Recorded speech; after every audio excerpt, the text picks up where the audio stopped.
Muli, binabati ko po ang ating community ng mga magulang, mga mag-aaral, at ang lahat po ng nanonood sa atin ngayon.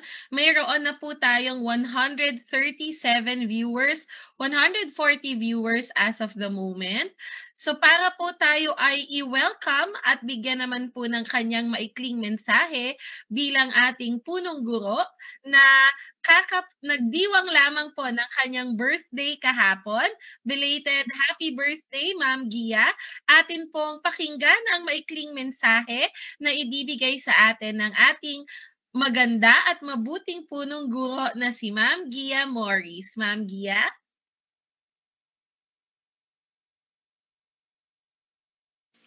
Magandang hapon po sa inyong lahat, sa ating lahat. Isang napakalaking pangyayari sa buhay ko ang naganap kahapon at ako po ay tuwang-tuwa sa naging suporta ng mga guro sa araw na yon. Kaya malaking pasasalamat ko, nakakataba po ng puso na ang mga guro ay nandoon. Sa mga magulang po, magandang hapon po sa inyong lahat. Kami po sa paaralang Jacinto Zamora ay lubos din na nagpapasalamat sa inyong pagsuporta sa ating eskwelahan. Tapos, pwede na po ninyong matingnan at mabisita ang ating paaralan. Pagka meron po kayong kailangan na sabihin sa punong guro, dumiretso lang po kayo sa punong guro. Simula po nung September 1 na maupo po ako sa paaralang Zamora, ako po ay walang nakausap na isamang teacher, na isamang guro, na isamang magulang na nagkaroon po ng problema. So, ako po ay nagtataka kung bakit may nakarating na problema, mga magulang ha, may nakarating pong problema sa division office na hindi po dumaan sa opisina ng punong guro. Kaya sana po, bago po kayo pumunta sa division office, bago po kayo magpadala ng sulat sa division office, dumaan po muna kayo sa teacher at saka sa guro. Sa teacher at saka sa guro, parang isa lang yun, sa teacher at saka sa punong guro para magkalinawan at maayos po natin kung ano man po yung mga problema natin. Ako po ay humihingi ng inyong tulong at suporta na sana po para magkaroon tayo ng magandang samahan. Maganda po yung bukas ang ating communication para sa lahat ng magulang. Pwede naman po ako, isang tawag lang po sa akin, sumasagot naman po ako. Kaya nakakapagtaka lang po kung bakit may nakalusot na hindi po dumaan sa aking opisina. Ginamit po ang pangalan ko at ako daw po ay walang nagawa.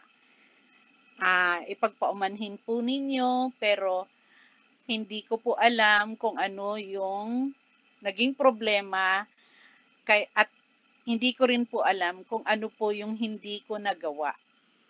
Kaya sa mga magulang ha, pinakikiusap ko po sa inyo. Lumapit po kayo sa office, magsabi ko po muna kayo sa inyong guro na kayo po ay samahan na pumunta sa office para tayo po ay magkaliwanagan ha.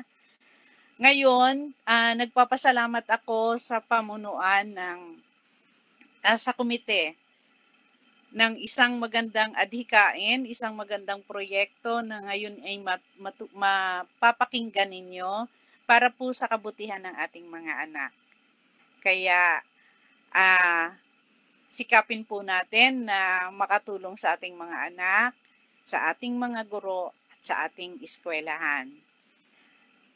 Ako rin po ay humihingi. Open po ako sa donation ng ng flowering plants. Kung sino po ang gustong magbigay ng mga tanim. Ng mga tanim sa ating paaralan, magsisimula naman po tayong magpaganda ng ating paaralan. tumatanggap po kami ng donation para sa mga tanim. Okay po. Maraming salamat po ulit sa komite at saka sa bumubuo ng part project na ito. Congratulations po at mabuhay ang Jacinto Zamora Elementary School. Magandang hapon po ulit.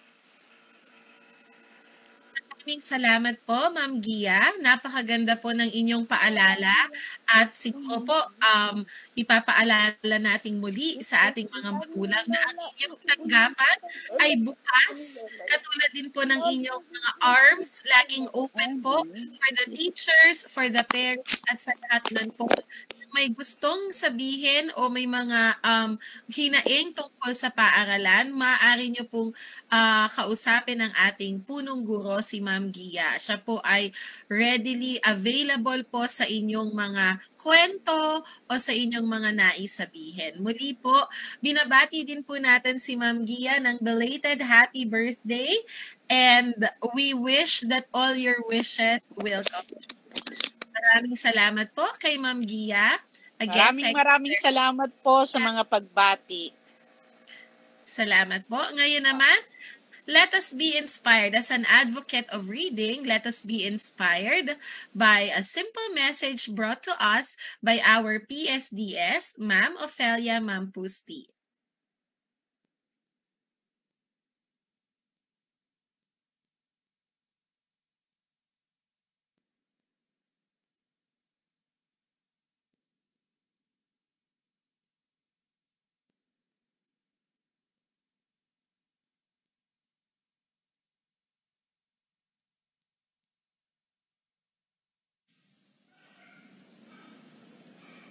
Isang mabiyayang Sabado po ng hapon sa inyo lahat, mga magulang, mga mag-aaral, K-6 na naririto, mga guro, sa mga master teachers, sa proponent, kay Ma'am Yora, at sa butihing principal, Ma'am Gia Morris. Araw pong hapon pong ito ay napakamakabuluhan at nagagala kami ng sama-sama tayo.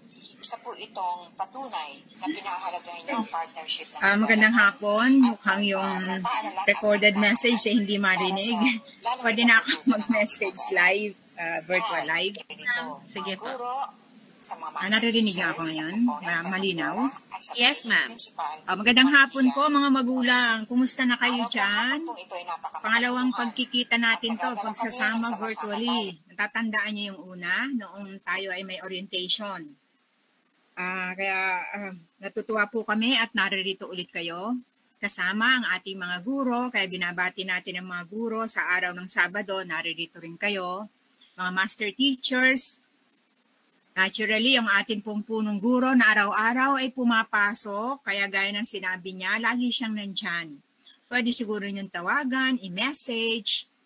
Napaka-approachable po niyan at saka ano po talaga siya, she's very transparent. Sasabihin niya sa inyo, kasi kapamilya kayo, tinuturing natin magkakapamilya tayo dito. Kung natatandaan niyo yung una kong sinabi noon, we are a family and so whatever disagreements or questions we have, let's approach each other. Your teacher can answer the questions you have or anyone from us. Kasi pag dinala nga natin sa division, ibabalik una po sa lahat sa akin muna. Idadaan. Ako po yung pinakatita, yan po yung protocol. Papunta po sa principal. Principal na yon. So, pahahabain pa ba natin? Pag-usapan natin dito. Ano po? Pero sa hapong ito, ayaw kong sirain ang ating araw dahil napakaganda, maganda ang pag-asa o may hope for a better future for our children. Together as partners, pinakita po ninyo ang suporta nyo sa mga anak nyo, pagmamahal sa ating mga anak, at pag-suporta sa paaralan sa inyong pagdalo ngayong hapon. Alam po natin, sabi nga ng ating MC, inilunsad ng division ang buwan ng pagbasa. Kaya karapatan po ng bawat mag-aaral ang matuto o marunong bumasa, ang marunong sumulat, at unawain ang binabasa at sinusulat. Katulad din po ng pagkatuto o pag-instilling the values, different values, positive values na tinuturo niyo sa bahay, nire-reinforce natin sa paaralan. Kaya mahalaga yung ating partnership. Kung anong tinuturo sa bahay, re-reinforce sa paaralan. Kung ano pong kabutihang asal tinuturo sa paaralan, nire-reinforce sa bahay. Isang direction lang po tayo doon. So ngayong hapon, nakafocus po tayo at salamat sa mga proponents, sa mga naglulunsad nito, sa pamumuno ng ating principal part. Parents are reading teachers, lalo ngayong pandemic. Nasa inyo po ang malaking bahagdan ng pagkatuto ng ating mga mag-aaral. Dahil lagi niyong kasama araw-araw. Hirap maging guro, ano po? Natin nararamdaman ako bilang magulang, ako bilang lola. Dito natin nararamdaman kung seryoso talaga na ito ang aking role bilang isang magulang. Kaya sama-sama po nating pakinggan at pag-usapan kung paano pa, dahil ito po ang launching, pwede pa po kayong mag-suggest, mag-recommend kung para lalong mapabuti ang proyektong ito. Para sa mga bata, para sa atin, kaya atin ito. Magandang hapon po sa inyong lahat. Happy Saturday. Keep safe, everyone. Thank you. Thank you very much, Ma'am Ophel. Ayan po ang napakagandang inspirational message ng ating PSDS. Muli, tandaan po natin na karapatan ng bawat bata at karapatan ng bawat tao ang matutong bumasa at sumulat. Kaya naman, isa sa mga proponent ng ating part project o ang Parents are Reading Teacher Project ng ating paaralan ay ang ating Master Teacher 2 na si Ginang Leora Ferry. Atin pong tunghayan ang maikling orientation na kanyang ipaparinig sa atin at itatalakayin sa atin upang mas maintindihan natin kung ano ang part project. Ma'am Ferry?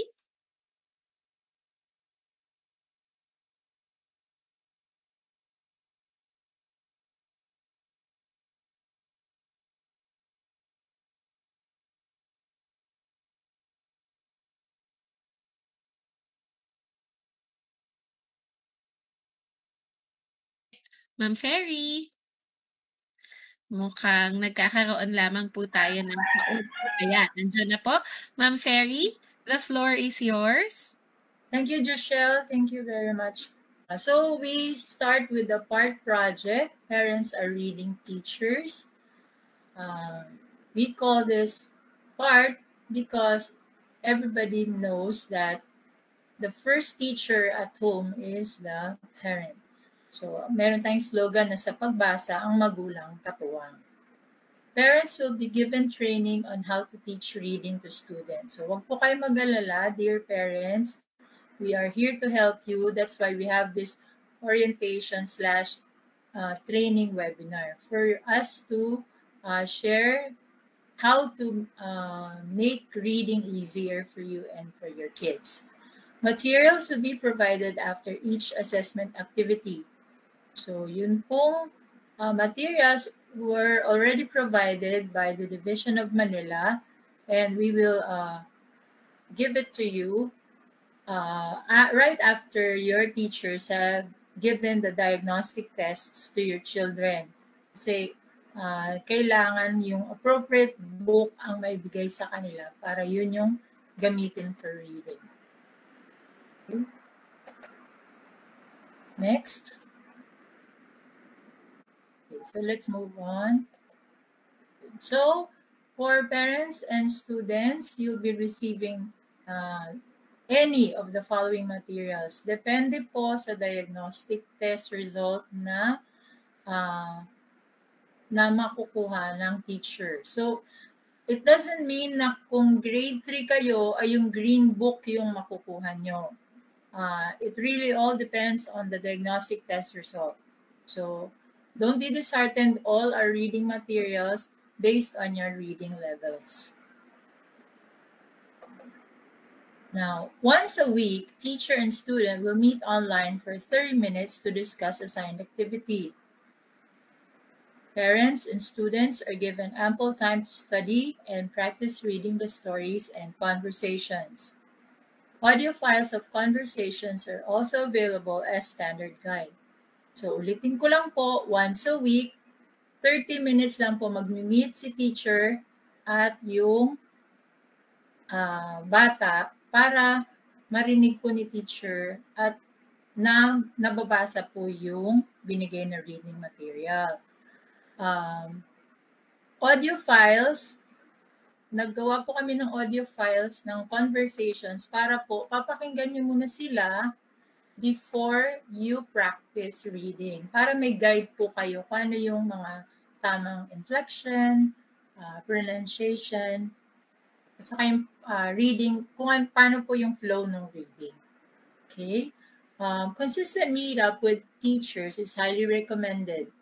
However, appropriate adjustments can be made for unavoidable interruptions. So, syempre po mas maganda kung consistent every week mamimit ni student. Once a week lang naman po for 30 minutes si teacher para dun sa reading activity. But if you can't meet up with your teacher, you can always send a video clip of you and your parent doing the conversation. Kahit hindi si parent, kahit kapatid, pwede naman po as long as you send a video clip within the week. Okay. Next. So all teachers and coordinators will receive a copy of this one. So kung ang pinapabasa po ni teacher ay 6 na students, so meron po siya dapat 6 na journals for every kid. Para po meron siyang appropriate materials para doon sa level ng bata. Andyan din po kasi yung madedetermine kung anong klaseng reader siya. So teachers will train and mentor parents on how to conduct reading at home. So ito na po, sinisimula na po natin yung training. Yung mentoring po, if you have other questions right after the training, you can address those questions to your teachers. Now, for today, we have MTs as resource persons for reading. We are lucky to have, for the primary level, Ms. Jagilyn de la Cruz and Lisalita Bartolata. For the intermediate level, Ms. Madeline Mendoza, Mirabel Hipolito, and yours truly will talk about other parts of reading. Videos and pictures of actual reading time with parent and student at home will be submitted by advisors to CORS. Kaya nga po, we would like to make sure that the teachers have already secured your parents' consent, the parents' consent form from you bago po simulan yung reading activity. Kasi po, you will have to share videos and pictures. We will use that for documentation and hopefully, sabi nga ni Ma'am Ophel, para magamit din para sa ibang schools to show how we do it at Zamora Elementary School.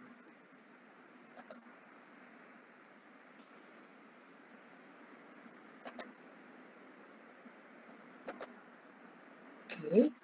For the monitoring, sabi ko nga po sa inyo, we would like to get your video clips for the diagnostic test, the lesson, and the assessment. So any of those could be secured by your teachers while doing those activities.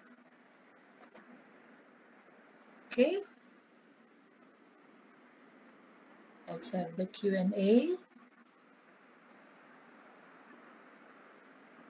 Okay, parents, you may chat your questions. We will give you mga 3 minutes po kung meron kayong quick questions for Ma'am Terry as the proponent or one of the proponents of our PART project. We'd like to hear a few questions or comments po from our parents. We will be reading a few questions from our Facebook Live. Mukhang wala pa naman po. All comments are greetings and good afternoons from our parents and our students. Particularly, a lot of students are saying good morning from our grade 1 atis. I think inaabangan nila ang kanilang advisor later, grade 1 atis. And we also have students from grade 6 watching us. So far, wala naman po tayong questions pa, Ma'am Ferry. Anything else you want to add, ma'am? Or a few words before we move on to our resource persons? A few reminders po? Just to remind everybody that, of course, I am very thankful for everybody's support and cooperation for this project to work.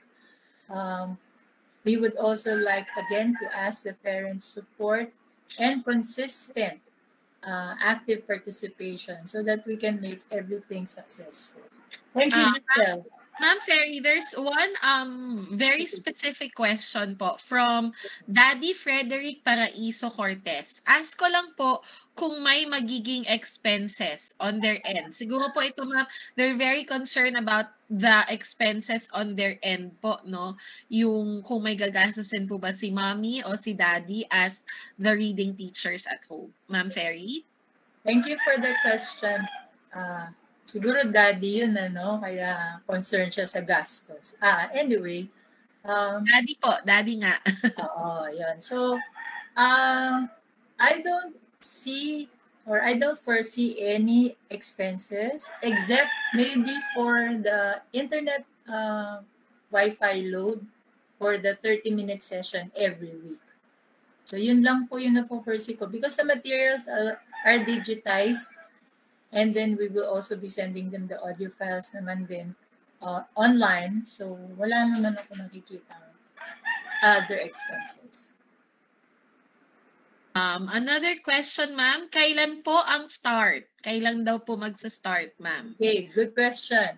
Ang tanong ko, napabasa na ba ni teacher? Nabigyan na ba ng diagnostic test? So, as soon as the teacher has given the diagnostic test, sila yung mag-usap, parent and teacher, ang mag-fix ng schedule kung kailan sila pwedeng mag-online. Para, syempre, si teacher, mas marami siyang pinapabasa eh. So, baka ma-conflict doon sa available schedule ng parent or ng student. So, sila na lang yung mag-uusap. But, we are hoping that starting Monday, you'll have schedules already with your teachers on when you will start reading those materials. Thank you po.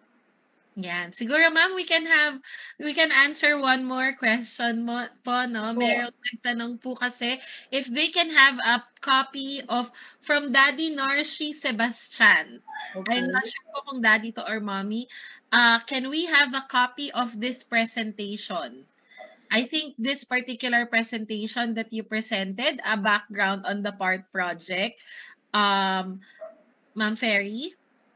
Can they have I think our session is live, and so maybe later they could also access it through FB. Diba ganun yun? So, yes, ma'am. kung matapos lang yung ating FB live, they can always go back to the presentations. Okay.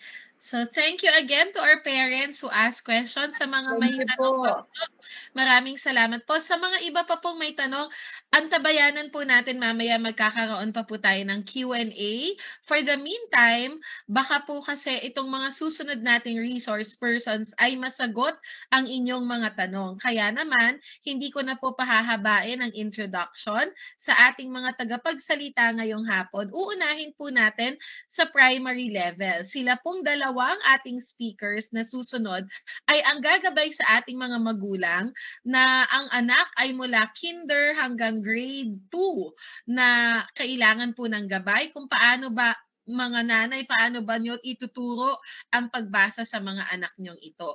Ang una po nating resource person ay ang master teacher mula sa kindergarten. Siya po ay si Ginang Jagilen de la Cruz Ramos. Ayan, Ma'am Jags. Hello, good afternoon po. Good afternoon, ma'am. We can see your presentation na po. Okay, thank you. So mag-start na po ako. Ang topic ko po ngayon ay target the problem. So, kailangan kasi maintindihan muna natin ano ba yung problema na kinahaharap ng bata pagdating sa reading. At doon tayo makakapag-target ng maitutulong natin sa kanila. So, tandaan lang natin na maraming rason or ang dahilan kung bakit napaka-challenging sa ibang bata ang pagbabasa. Struggling readers will often have problems in multiple areas. So dito, naalala ko yung research namin o yung thesis namin nung college tungkol sa reading. Kung ang oral reading difficulties ba ay nakakaapekto sa reading comprehension. So ang lumabas doon yung naging result ay kapag ang bata mataas ang kanyang oral reading difficulties ay mababa ang kanyang reading comprehension. Kapag naman mababa ang oral reading difficulties ay mataas ang kanyang reading comprehension. So hindi lang isa yung nakikita natin na pwedeng problema kapag na-challenge yung bata sa reading or yung may problem sa reading. Kaya naman, don't hesitate kapag napansin natin sa ating anak o sa ating estudyante na parang kailangan natin silang tulungan ay gumawa agad tayo ng paraan. Parents play a huge role. Isa dito yung dapat makipag-usap tayo sa mga guro. Kung ano ba yung maitutulong natin, ano ba yung dapat nating gawin sa tahanan. Maaari nyo kaming lapitan. Teacher, mayroon po kasi akong napapansin sa aking anak. Ayan. Kaya napakalaki po nung role talaga ng mga parents para sa paaralan. So yung 5 components ng reading na pag iisa-isay natin ngayon ay phonological and phonemic awareness, word decoding and phonics, vocabulary, fluency, comprehension, and other sources of reading difficulty. So may 3 perspective tayong titingnan. A kid's perspective, a parent's perspective, a teacher's perspective. So bawat perspective, what this feels like to me, at syempre, pag nakuha na natin kung ano yung problema na nalaman na natin, papasok na doon yung ano ba yung pwede nating maitulong. So unahin na natin yung phonological awareness and phonemic awareness. So yung phonological awareness, dyan na papasok ang words, syllables, onsets, and rhymes, at ang phonemic awareness.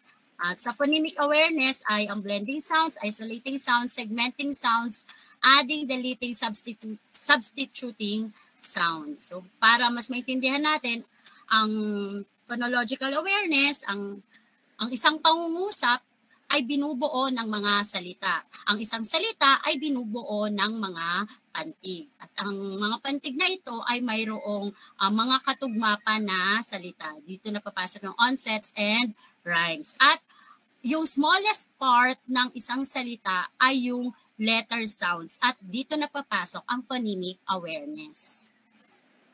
So, a kid's perspective, what this feels like to me, baka yung bata nahihirapan siyang mag-rhyme. Alamin ano ba yung mga salita nakatugma ng cat. Kaya naman yung sounds ng letters, pag narinig niya o tinanong natin siya, anong mga tunog sa isang salita. So baka nahihirapan siyang sabihin. Maaari nating tingnan yon kung yun ba yung problema.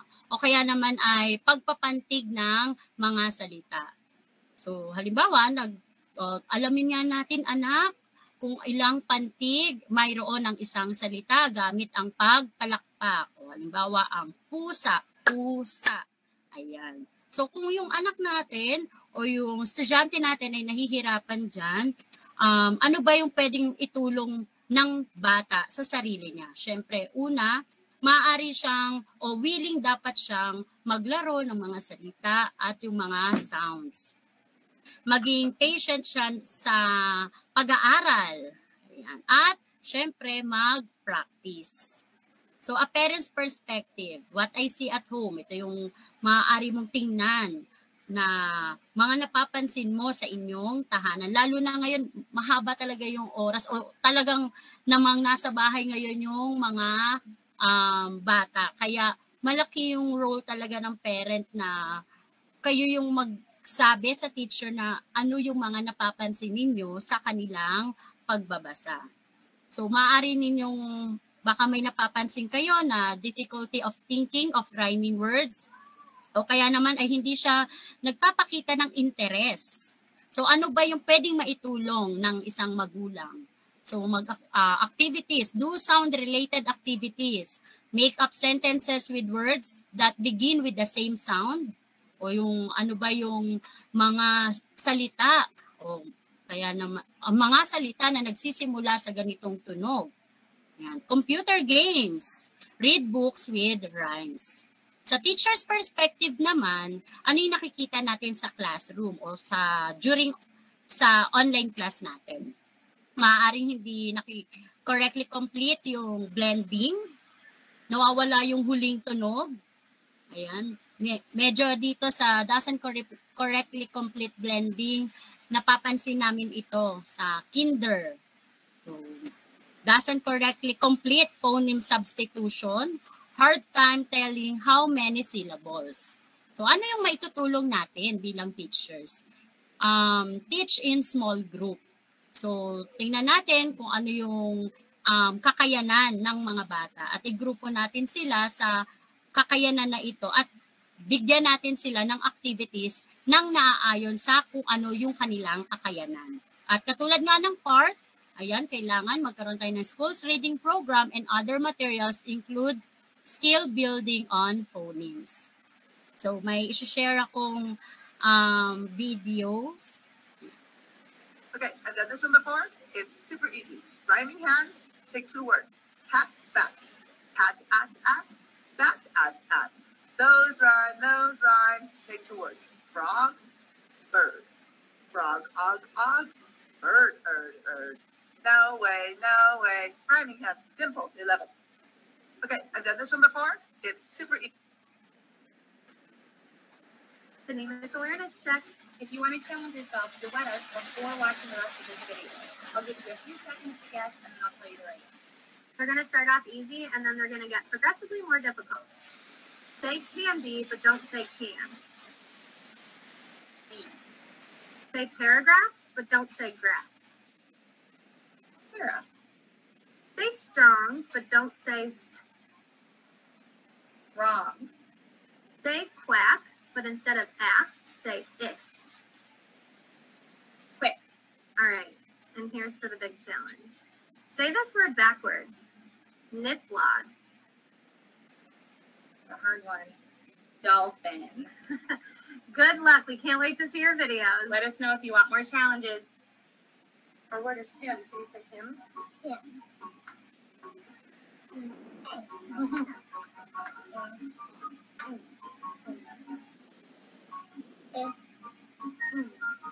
Now let's change him to Ham. Ham. Let's change Ham to Sam. Sam. And we're going to change Sam to Swam. Here.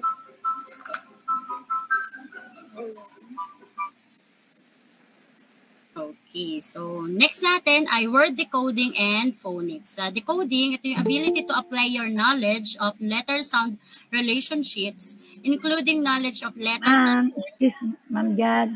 Excuse po. Yes. Parang yan na po yata yung topic ko. Ito po yung Baka nag-overlap. Sige po, okay lang baka nag-overlap. Sige po. Knowledge of letter patterns to correctly pronounce written words. So yung phonics, papasok dito, one approach to reading instruction that teaches the students the principles of letter-sound relationships, how to sound out words, and exception to the rules. So sa kids' perspective, tingnan natin baka dito nahihirapan yung ating mga anak.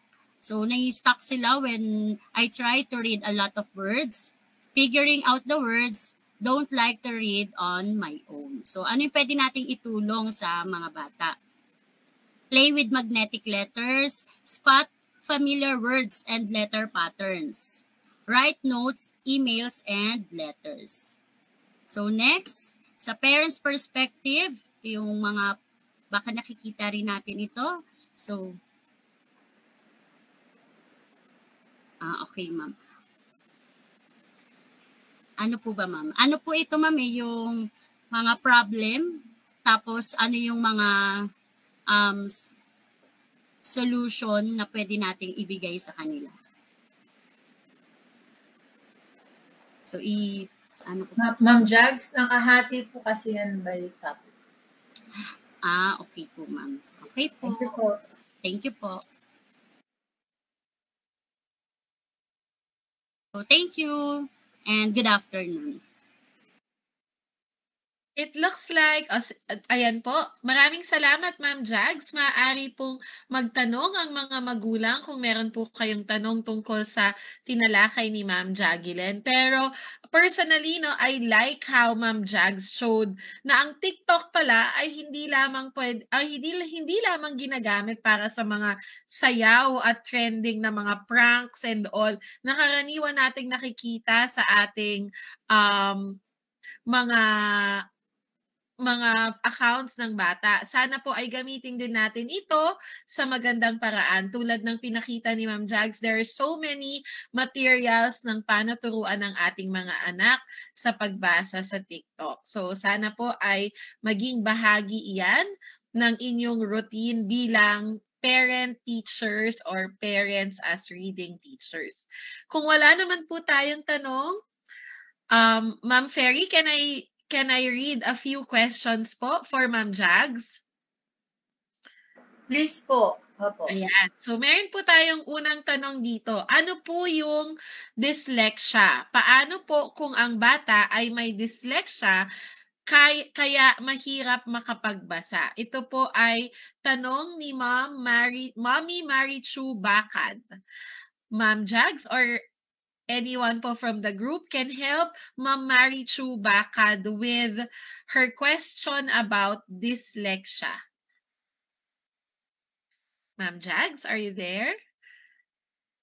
Ayan, mukhang nawala si Ma'am Jags. Teka, ayan.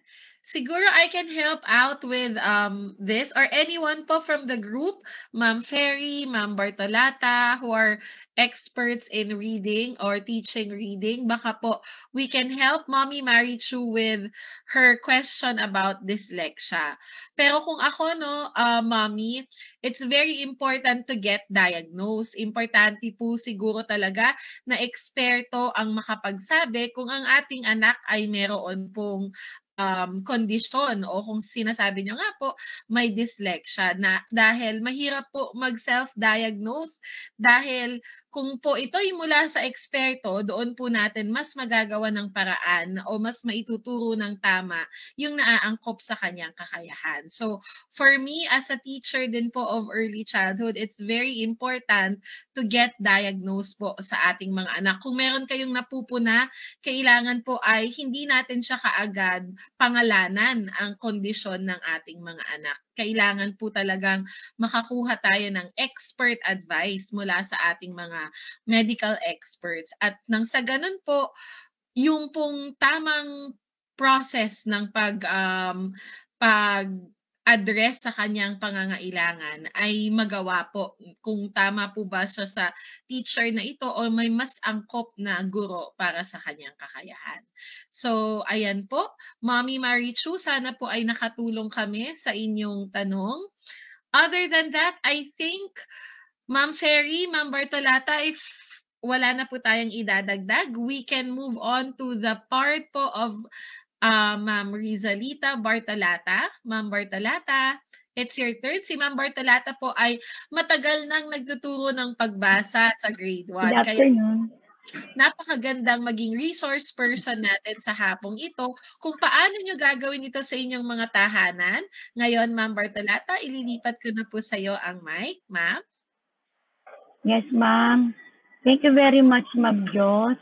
Itutuloy ko lang yung topic ni Ma'am Jazz, no? Ite-present ko lang yung aking window. Wait lang po.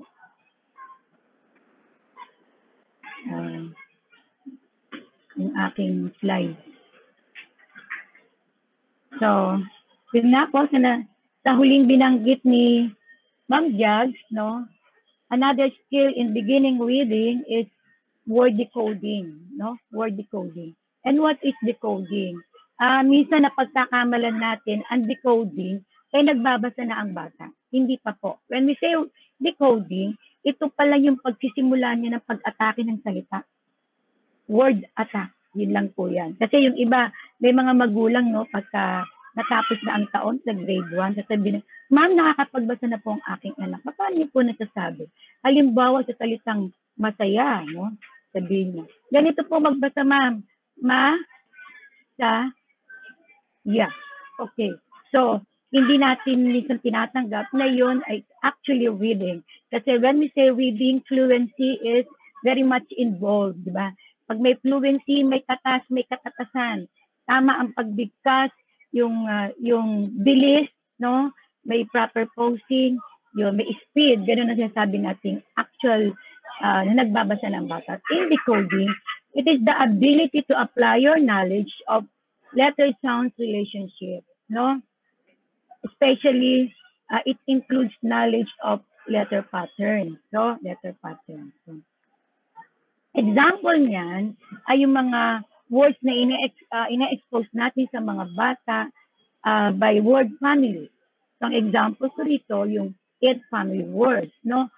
So, kahit, for example, kahit hindi master ng bata itong words na to, but by merely exposing them using the pattern, they can easily decode the word by just merely recalling the beginning sound. For example, here, pag na-practice niyang it, meet. Oh, they can follow the pattern, the letter pattern. Sit, meet. And another example is the ig family word, no? Dig, pig, wig, pig. So that is the example of letter patterns, no? The sound letters relationship. Okay, and if the learner has mastered this thoroughly, or mastered it well, of course, the children can correctly pronounce written words. So decoding is very essential in beginning reading. And understanding this relationship, nga pinakita ko example sa inyo, mga letter patterns, gives children the ability to recognize familiar words quickly and to figure out words they haven't seen before. Okay. So, meron akong isi-share, no? Simple strategies din to in decoding for beginning readers, but very essential, no? Para mag-guide yung mga bata, hindi sila mabigla sa pagbabasa. So, nasa stage pa lang sila ng decoding din. Doon pa lang muna tayo.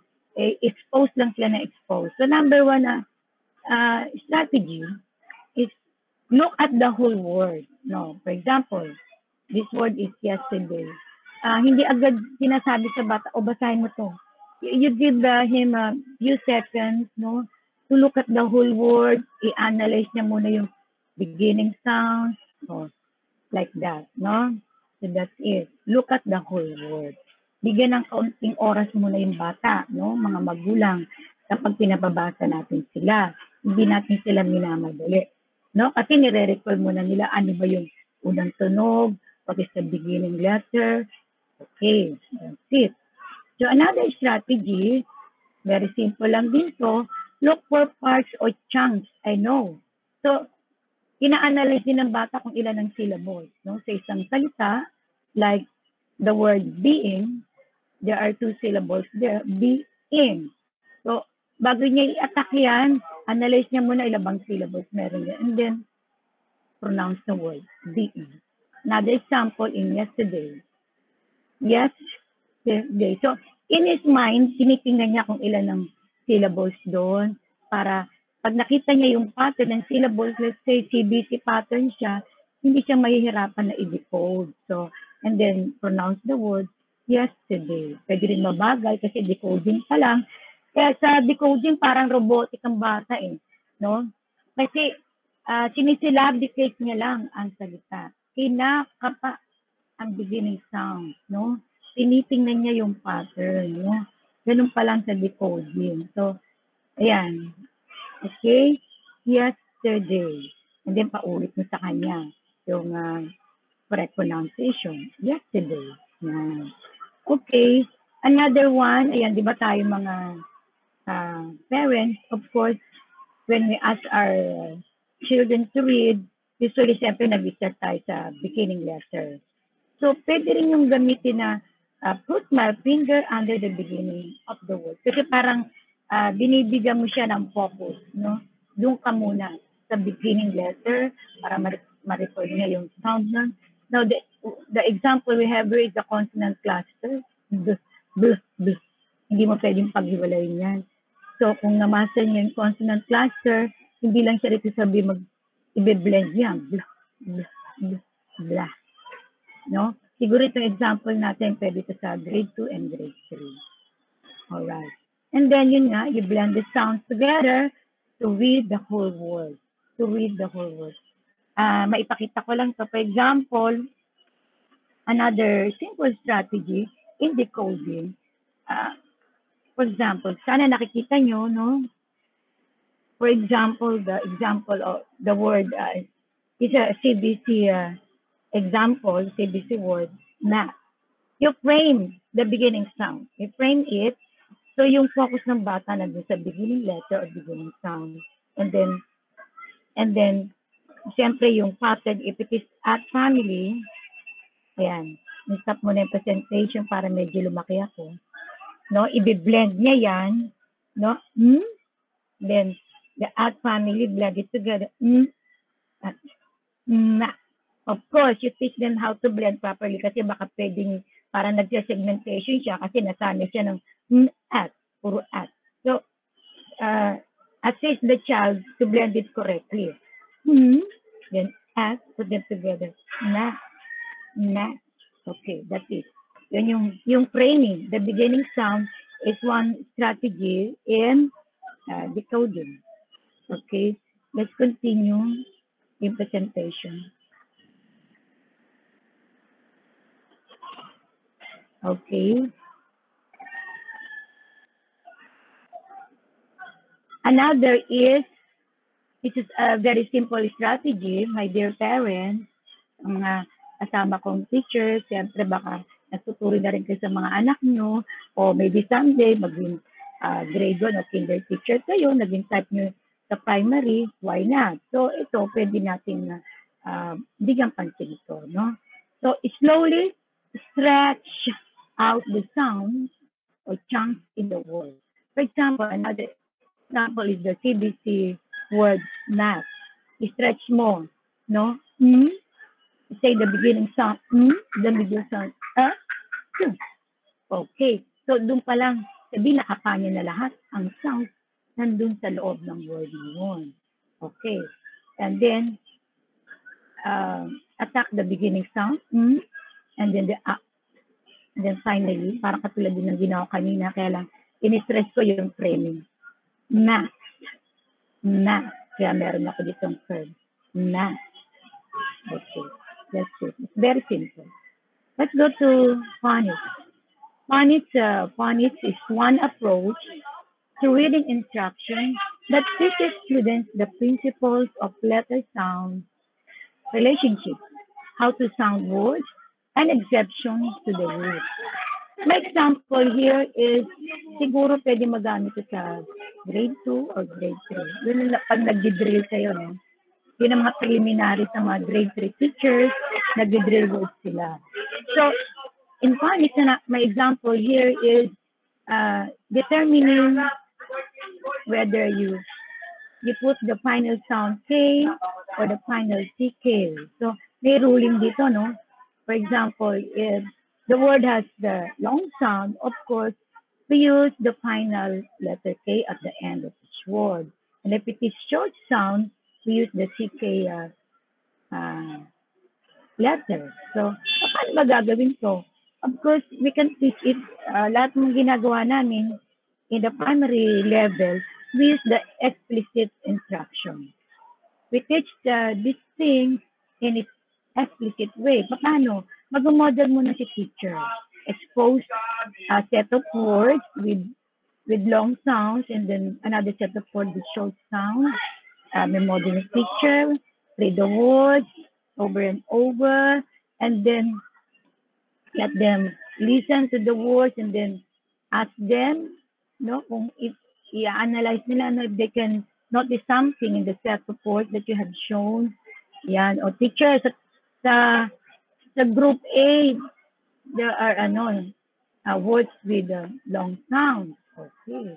Another, sa group B naman, word with short sound. That's why we use letter K with the words with long sounds and CK for the words with short sound. That's it. So may mga spelling rules kapag nagtuturo tayo ng phonics. Okay. For example, so in conducting, in participating in this project, naka-encounter nyo ito, parents' perspective there. For example, what I see at home. She often gets stuck on words when reading. So napapatagal sa salita. Hindi agad ma-attack. Beginning sound pa lang, hindi maituloy. For example, syllable words, first syllable pa lang, hindi na maituloy. So, kaya nag-i-stuck si learner o yung anak mo. So, si parent, I end up telling her many of the words. Siguro mga example pa nun. Yun nga, hindi niya ma-attack, but more yung other set of ganun din ang pattern. His reading is very slow because he spends so much time figuring out words. Yun nga, yung decoding. She's not able to understand much about what she's read because she's so busy trying to sound out the words. So kung hindi nga ma-attack, the more na distracting na hindi niya maintindihan kung ano ibig sabihin ng salita. Di ba? Kasi focus siya dun kung paano niya mapapronounce eh. Hindi niya ma-decode. Hindi niya alam kung anong mga syllables na siguro sa word na yun. Much more, hindi niya maintindihan the meaning of the word. No? So what I can do to help. So these are the solution. No? Pwede na ako mag-add. No? So ito yung mga suggestion. No? For a younger reader, help your child learn the letters and sounds of the alphabet. Alright. So sa beginning, doon talaga tayo sa very basic, the alphabet knowledge. Yung letter names, the sound of the alphabet. And it's very much effective, very effective kapag nagtuturo tayo ng alphabet, letters, in-integrate natin sa songs. No? We use songs, poems. Kasi ganun ang bata, di ba? Okay. So occasionally, point to letters and ask your child to name them. So siguro may sasuggest ko na rin dito, no, na kung parents, kung meron kayong mga study room or study corner area sa bahay ninyo, siguro by this time, patapos na tayo sa first grading, alam namin, nagkaroon pa nga tayo ng contest, di ba, about this home-based study, study corner, study room.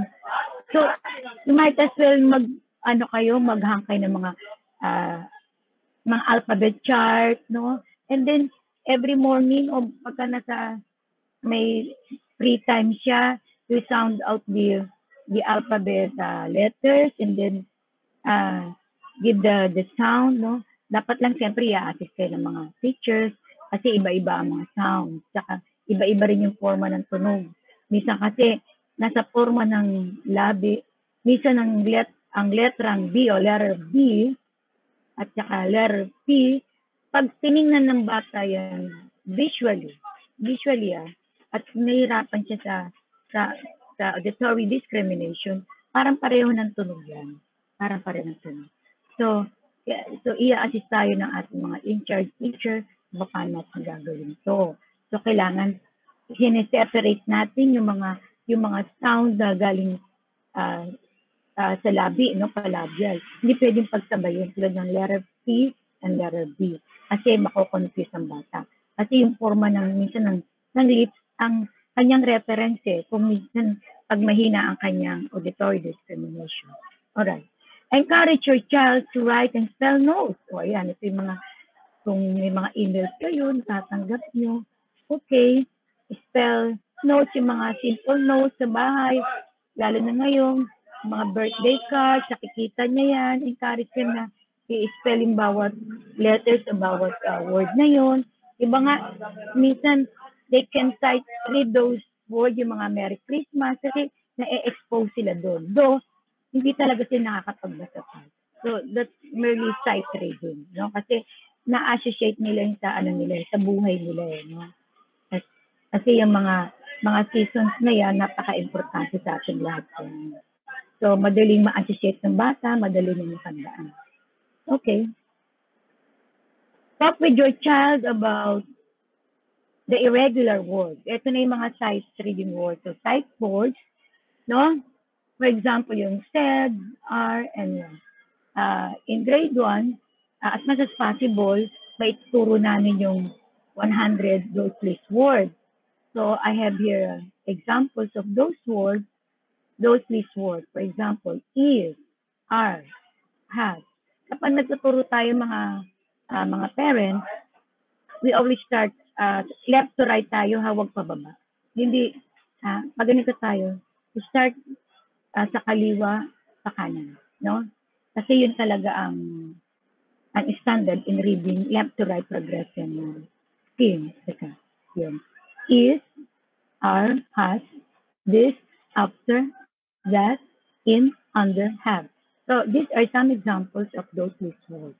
So, ito yung madalas nila may encounter kapag nagbasa sila ng mga book, mga sentences. So, sa grade 1, nagsimula na kami rito.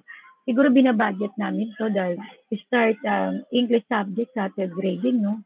Siguro mga ina-expose namin sila mga 8 those list words in a week. So, sa third grading, nasa more than 60 those list words na sila. So, yung mga remaining those list words, tatakal na lang sa fourth grading. Okay. So, lucky are you, mga parents, at kasama na kayo dito sa part program na to. Kasi ito pa lang, mag-i-start na ang mga anak ninyo dito sa mga ganitong klaseng reading activity. Okay. So, another challenges naman sa teachers, no? Sa part ng guro, no? What I see in the classroom. So, sa face-to-face, madali ma-detect to.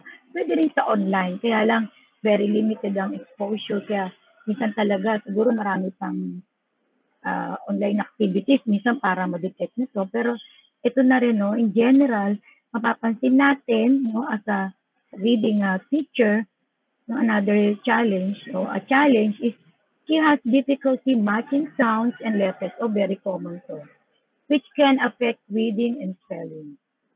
He has trouble reading and spelling phonetically.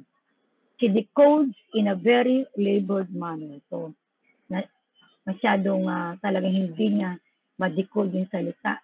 He's having a hard time in decoding the words. So, yun ang ibig sabihin nito, no?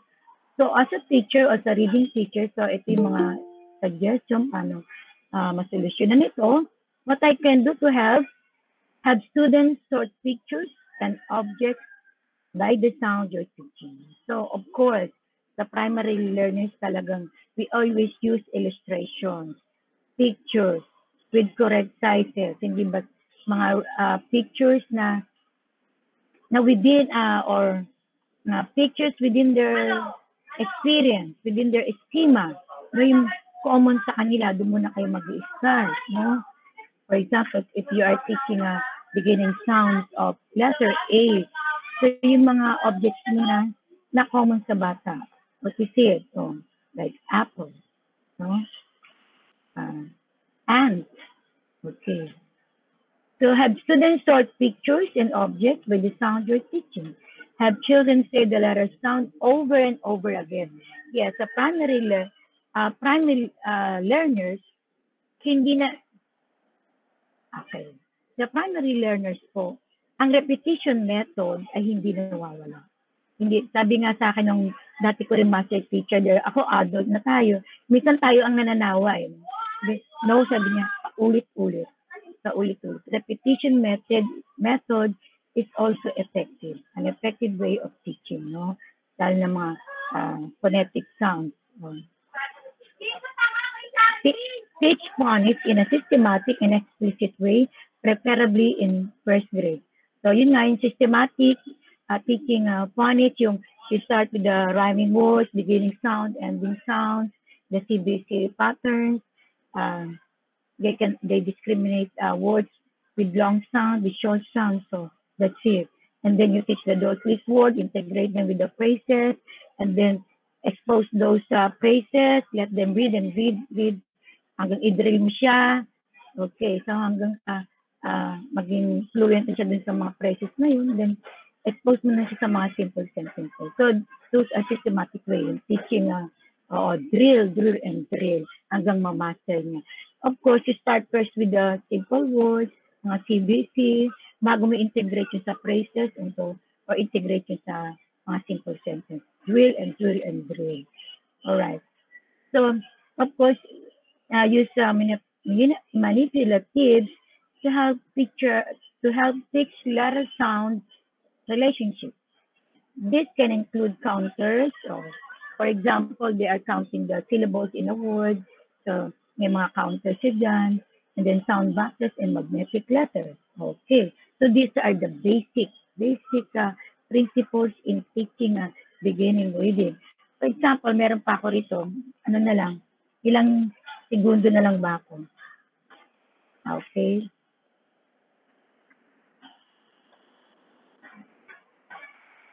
Two minutes, Ma'am Riza. 2 minutes. Siguro hindi ko na i-stop presenting. Nakikita niyo ba to? Ito yung kanina. So, this is how we use, for example, parents, kung kaya ninyo, you can make a simple chart of mga CBC words kapag nandun na kayo sa part na yon. And then, yun nyo, 3 beses isinulat, no? Kasi, this is, ganyan kasi ang method sa primary learners, especially sa kinder and grade 1. No? A repetition method is an effective way para ma-retain sa isip nila. Ulit-ulit talaga. No? Saka when you teach reading from left to right, pag ganun po. Pwede niya kayong maggumawa ng mga simple CBC chart using Manila paper, no? O kaya yung mga newspaper nyo sa likuran, gumawa kayo tapos ihahang ninyo para everyday nakikita nila yon. O kaya yung mga gamit sa bahay, pwede nyo itak doon yung... So parang you will establish a printed rich environment. Naka-print lahat ng mga bagay. No, lalo na pag nagtuturo na kayo ng mga sight reading words. So that's it. So I think meron naman kayo nakuha sa akin. So yun nga, according to Ma'am Pusti, talagang back to basics talaga tayo kapag primary learners ang hinahawakan natin. So thank you very much for listening. I hope may take away kayo sa akin. And good afternoon. Of course, Ma'am Riza, madami po silang take away from you this afternoon. Kahit ako po ay napaka-useful po ng tips na sinabi ninyo. And we will be allowing 3 questions from our parents po watching from our FB Live. Baka may tanong po kayo before we go on to our next speaker. We will give time po for our questions. Ma'am Ophel said, Teacher Riza, useful pa rin po ba ang flashcards para sa drill? Ma'am Bartala? Yes. Hindi pa rin yung nawawala. Ano yan part yan ng drill activity natin. Yung flashcard. No? Yeah. Pero before using the flashcard, dapat meron silang set of words na paulit-ulit na sinulat. Kasi yung flashcard, isang beses na nakikita ng bata yun. Tapos another word na naman. Siguro mag-start muna sila sa pinakita ko kanina. Yung paulit-ulit na sinulat, 3 times na sinulat ang isang word, for example, yung CBC, para nare-retain. Kasi pag flashcards, madali mong nagpapalit di ba? Ngayon kapag master na nila yung pwedeng gumamit ng flashcards. Opo. Ganun po. Yes. Thank you, Ma'am Riza. And thank you again to our 2 teachers, master teachers from our primary level, Ma'am Rizalita Bartolata and Ma'am Jagilen de la Cruz. Now, let's go to our other master teachers who also have an equal expertise on reading for the intermediate level. I'd like to call our first resource person, our master teacher, very new to the family, but not very new to the service. Our master teacher, Ma'am Madeline Mendoza. Ma'am? Yes, good afternoon. Thank you, Ma'am Giselle. I would like to greet good afternoon to our principal, Ma'am Gia Morris, to our PSDS, Ma'am Ophelia Mampusti, my fellow teachers, parents, and learners. A pleasant afternoon to all of you. It's a great day of learning. Okay, so can I present my presentation?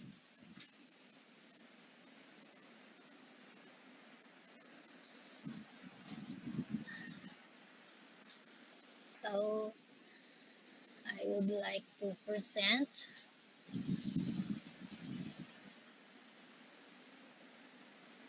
Okay, so the topic that was given to me is increasing knowledge through vocabulary. Okay, after Ma'am Jajelyn gave you some details about phonemes and Ma'am Rizalita gave you the decoding style of reading.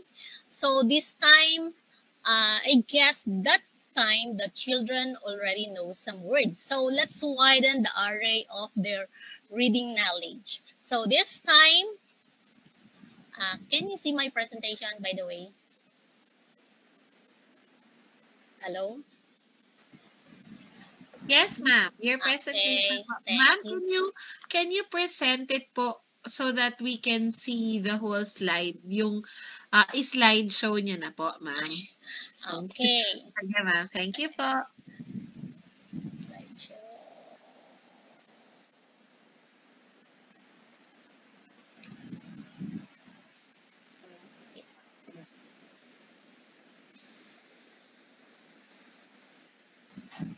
Okay. Slide. Okay, so I start from. Okay. So, by the way, it's a very good presentation from the previous speakers, right? From Ma'am Jajelyn and Ma'am Rizalita. Okay, so let me continue. Okay, wait, stop presenting. Okay, so There, ma'am. I mentioned a while ago that the topic given to me was increasing knowledge through vocabulary. Okay, so as you can see the graphics here, okay, this is a picture of water in a glass with something inside. So this represents the vocabulary and this represents our mind. So if you put more vocabulary to our mind, it means we can have a lot. Okay, we can know how to read well and we can understand well. So vocabulary enriches enrichment and reading comprehension. Okay, vocabulary also give an ease in teaching and learning, and as well as comprehension and critical thinking. Okay, the best result there is we have the learning. Okay, in my report or in my presentation, I have 3 questions to give you, or we will answer those questions as we go on with my presentation. So the first question that I have is, what is vocabulary? Okay, so I get the meaning of vocabulary from my from the most very accessible source, which is the Google. So I get it from Merriam-Webster dictionary and the Wikipedia. Okay, so this is the word vocabulary, and this is how we pronounce it, vocabulary. Okay, so the definition, it's a list or collection of words or of words and phrases usually alphabetically arranged and explained or defined. Another meaning is that vocabulary is a set of familiar words within a person's language. A vocabulary usually developed with age serves as a useful and fundamental tool for communication and acquiring knowledge. Acquiring an extensive vocabulary is one of the largest challenges in learning a second language. So, in Filipino, we know most of the words we can express, especially the children. Even they don't read from their baby at their toddler stage, they know lots of language because they can hear it. They can hear it from their parents inside the house. Okay. Also in English, okay, look at the toddler or the kinder pupils. they can speak in English. We will wonder why the girl is talking a lot in English, but I didn't teach her. Okay, so it's through listening. Okay, so they get vocabulary in another way. Okay, so that's is what you mean by acquiring knowledge. Okay, so we have types of vocabulary. It is receptive, consists of words that are unknown when one is reading and listening. That's what I'm talking a while ago. Okay, it's just coming to our mind, and we learn it. Eventually, we know how to say it. We know how to read it. Even reading, or through just watching a movie, can read. Okay, so there is another one is expressive. Consists of those words one can use with facility and writing and speaking. So when we say expressive, it's a bit deeper. Okay, knowledge and vocabulary because we have to write. Okay, the depth of knowledge. Okay, so the different degrees of word knowledge imply a greater depth of knowledge, but the process is more complex than that. There are many facets to knowing a word, some of which are not hierarchical, so that acquisition does not necessarily follow the linear progression to this degree of knowledge. Okay, so we have this is actually a bit far for giving reading abilities to our children, but I just touch it so that maybe we can refresh maybe we're doing it, but we forget the term. So we have the orthography, written form, phonology, spoken form, reference, the meaning, semantics, concept and reference, register, appropriacy of use or register, collocation, lexical neighbors, words associations, syntax, grammatical function, and morphology, the word parts. Okay, so these are some terms that we use in giving or in teaching English and also reading. Okay, so the different categories of vocabulary. Okay, so when we say general, everyday words having widely acknowledged meanings in common language. Okay, the most commonly used while we are talking, while we are speaking, so it's general. And the one that you are familiar with. Okay, technical refers to words that are specifically related to an academic discipline. Okay, so for example, in math, if we're talking of mathematics, they have terms which has different meaning from the sentence which we use in other discipline. So, for example, equilateral, okay, bacteriology. So these terms can be used in science, okay. But if we also say equilateral, we can use this in arts. For example, the shapes, right? Or in mathematics, okay. So they are the same words, but they have different meaning. Okay, and we use this according to the discipline that we are talking about. Okay, so special refers to words that, although common, have special meanings in content area textbooks. So okay, so the same as technical, but it is depend on how we use the words. Okay, so I already mentioned this. It's just a repetition of slides, maybe a bit better than the other one. Okay. Okay, so the next question is, why do we need to learn vocabulary? Why do we need this? Is it necessary for our teaching and learning? Yes, of course. Okay, vocabulary is important. Okay, so it is an extensive vocabulary. An extensive vocabulary aids expression and communication. Okay, so if we are talking or expressing ourselves, we will not use the same words if we'll know lots of vocabulary, right? So maybe the first sentence we'll use another word and the other one is we use another word.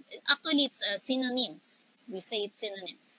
Okay, vocabulary size has been directly linked to reading comprehension, of course. Okay, in a particular book, for example, you're reading a book, and then this one is a new word for you. So you don't know what's the meaning of this, so you can relate it on the words that you really know.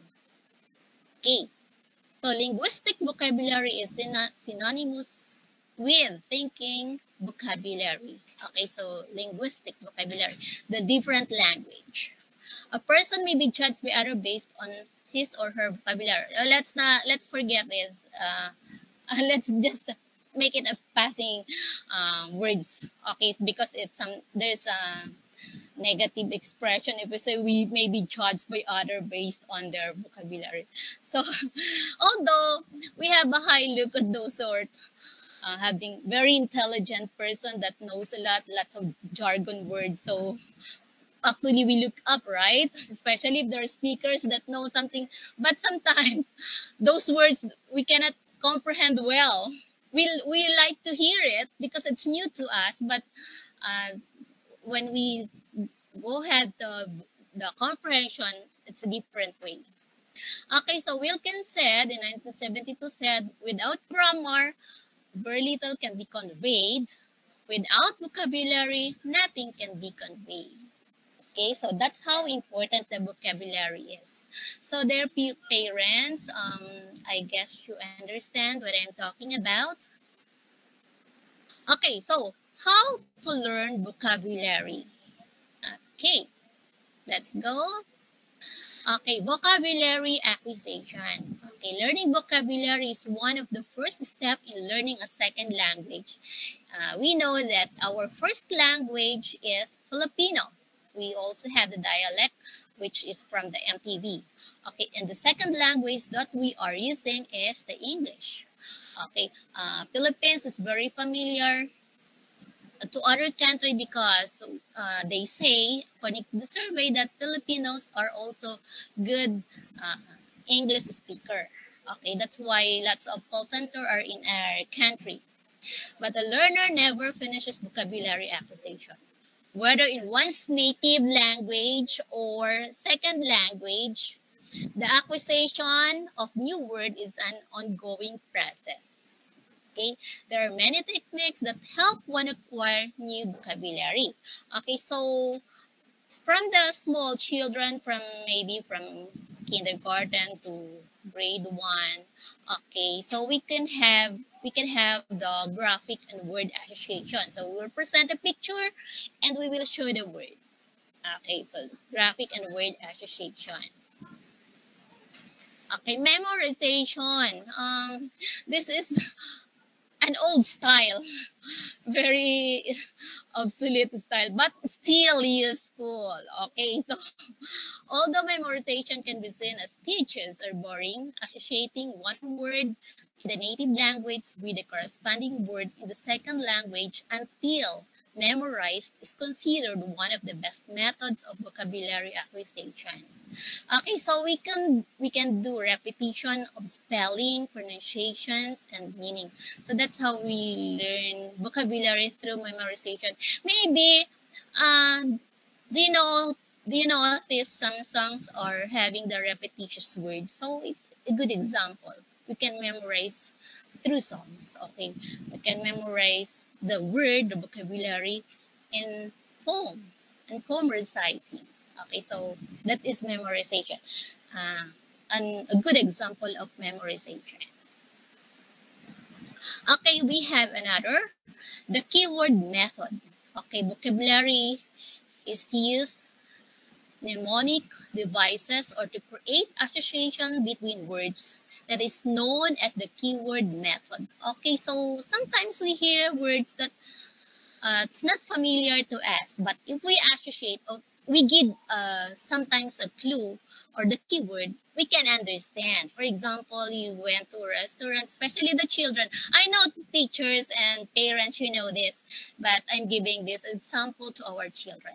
So for example, you went to a restaurant and you want to order lasagna. So maybe the children says, "Oh, mommy, what is lasagna? I want to know what is it." So we'll say, lasagna is food or made of pasta. So like that. So from the word pasta, they will, at least they will have a picture in their mind that it is a food made of pasta with which name lasagna.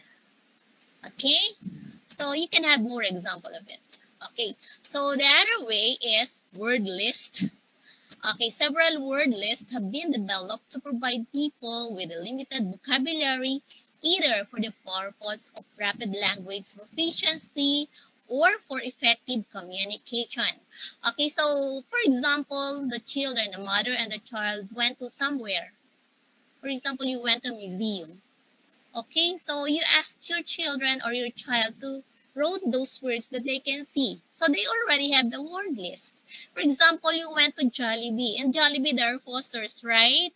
You can see some writings on the wall, on the design, even on the paper plate, or even on the paper mats like that. There is words, there are sentences. So a simple way. Oh, anak, what is this? Okay, can you write? But I wonder you have pencil or pen with you. So now you have another way. You can take a picture, and then when you go home, anak, you can write this. Okay, so that we can learn. And next time we will go to Jollibee again, I will treat you another food. So that's it. That's simple as way like that. Okay, I guess I'm done. Okay, so with that, let me give me a summary of that. What I am. Okay, so the three questions that I have. What is vocabulary? How to learn vocabulary, and why do we need to learn the vocabulary? So I hope it is clear to you that I gave you what is vocabulary all about.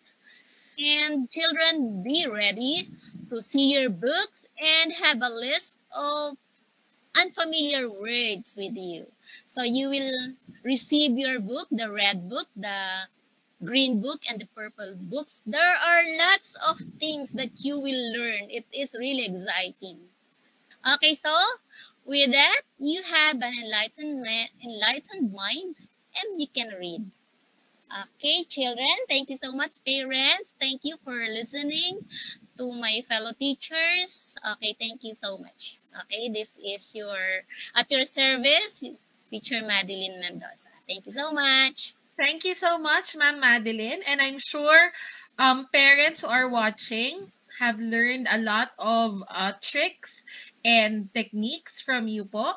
And for the parents who are watching, we have 100 plus parents watching right now. If you have questions po, you can type your questions in our Facebook chat, Facebook comment section in our page where the live is ongoing para po masagot po ni Ma'am Madeline ang inyong mga tanong. Ayan. Yes. Mukhang so far, wala pa naman po ma'am na question, no? Pero, siguro ma'am, before we go on to our next speaker, like, what's one really important tip that you can give our parents for vocabulary building? Siguro, yung isa po talagang tip na yon. And okay. Ma'am Ferry also has a question later on. Yes, Ma'am Madeline. Yes, for me, constant using of the words. Okay, even though you just heard it or you just see it from the book, constant using of it, constant practice, and let's include the different techniques, the word listing, so we will learn a lot of words. Yes, thank you very much, ma'am, again for that. Ma'am Ferry, would you like to say something po? Meron po ba kayong tanong or comment? Opo, maganda yung tanong mo, Joshelle, no? How do we build vocabulary? I remember my classmate in high school. So, syempre, she was our valedictorian. And we asked her, but ang galing-galing niya sa English. But yun, tinanong namin siya, what's her secret? At ang sagot niya sa amin, she shared that every day, her dad would ask her to open the dictionary. she will just choose any word from the dictionary every day. And pagdating sa breakfast table, isasabihin niya yung meaning ng word na na-discover niya for the day. And her assignment is to use it in a sentence. So kahit anong, basta magamit niya yung word na yun within the day. So she has acquired a lot of vocabulary words and she was able to also use it. Yun nga yung sabi ni Madeline, tama yun, yung practice. Hindi lang basta alam mo yung word, kailangan ma-share mo din at magamit mo siya sa sentence or sa situations. Yun yung pinaka-importante. Yes. Thank you, Ma'am Ferry, and thank you, Ma'am Madeline. May kanya-kanya talagang techniques ang parents on how to teach their children how to read. And we as teachers also, we have our own strategy on how to build our own vocabulary, particularly reading a lot of books and having dictionaries beside us pag nagbabasa tayo, underlining unfamiliar words, looking at the dictionary pag unfamiliar yung word na ito. So marami pa, no? Katulad nga ng tanong ni Daddy Narcy Sebastian, I think it was answered by our teachers already. Any pattern or step on how to learn vocabulary?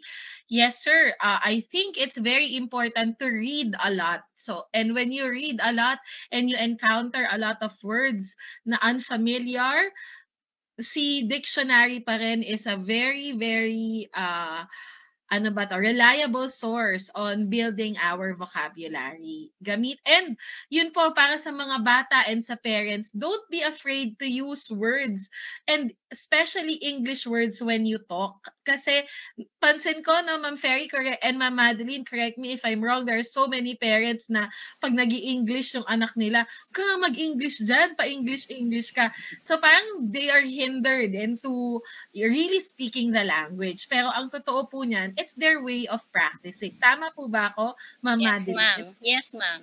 Check po. You're right. Yes, oo. So parents, ayun ang isang tip. Hayaan po natin silang gamitin ang mga words na bago nilang kakilala at yung because they're building their vocabulary. Of course, madami pa tayong matututunan tungkol sa mga ways on how to teach reading to our children. At ang ating second resource person, thank you again, Ma'am Madeline. Hindi naman ito magkukulang sa mga tips and techniques and strategies to share with everyone. I'd like to call the master teacher she's from grade 6 and also teaching English. I'd like to call our next resource person, Ma'am Mirabel Hipolito, Master Teacher 1. Ma'am Hipolito, the floor is yours po.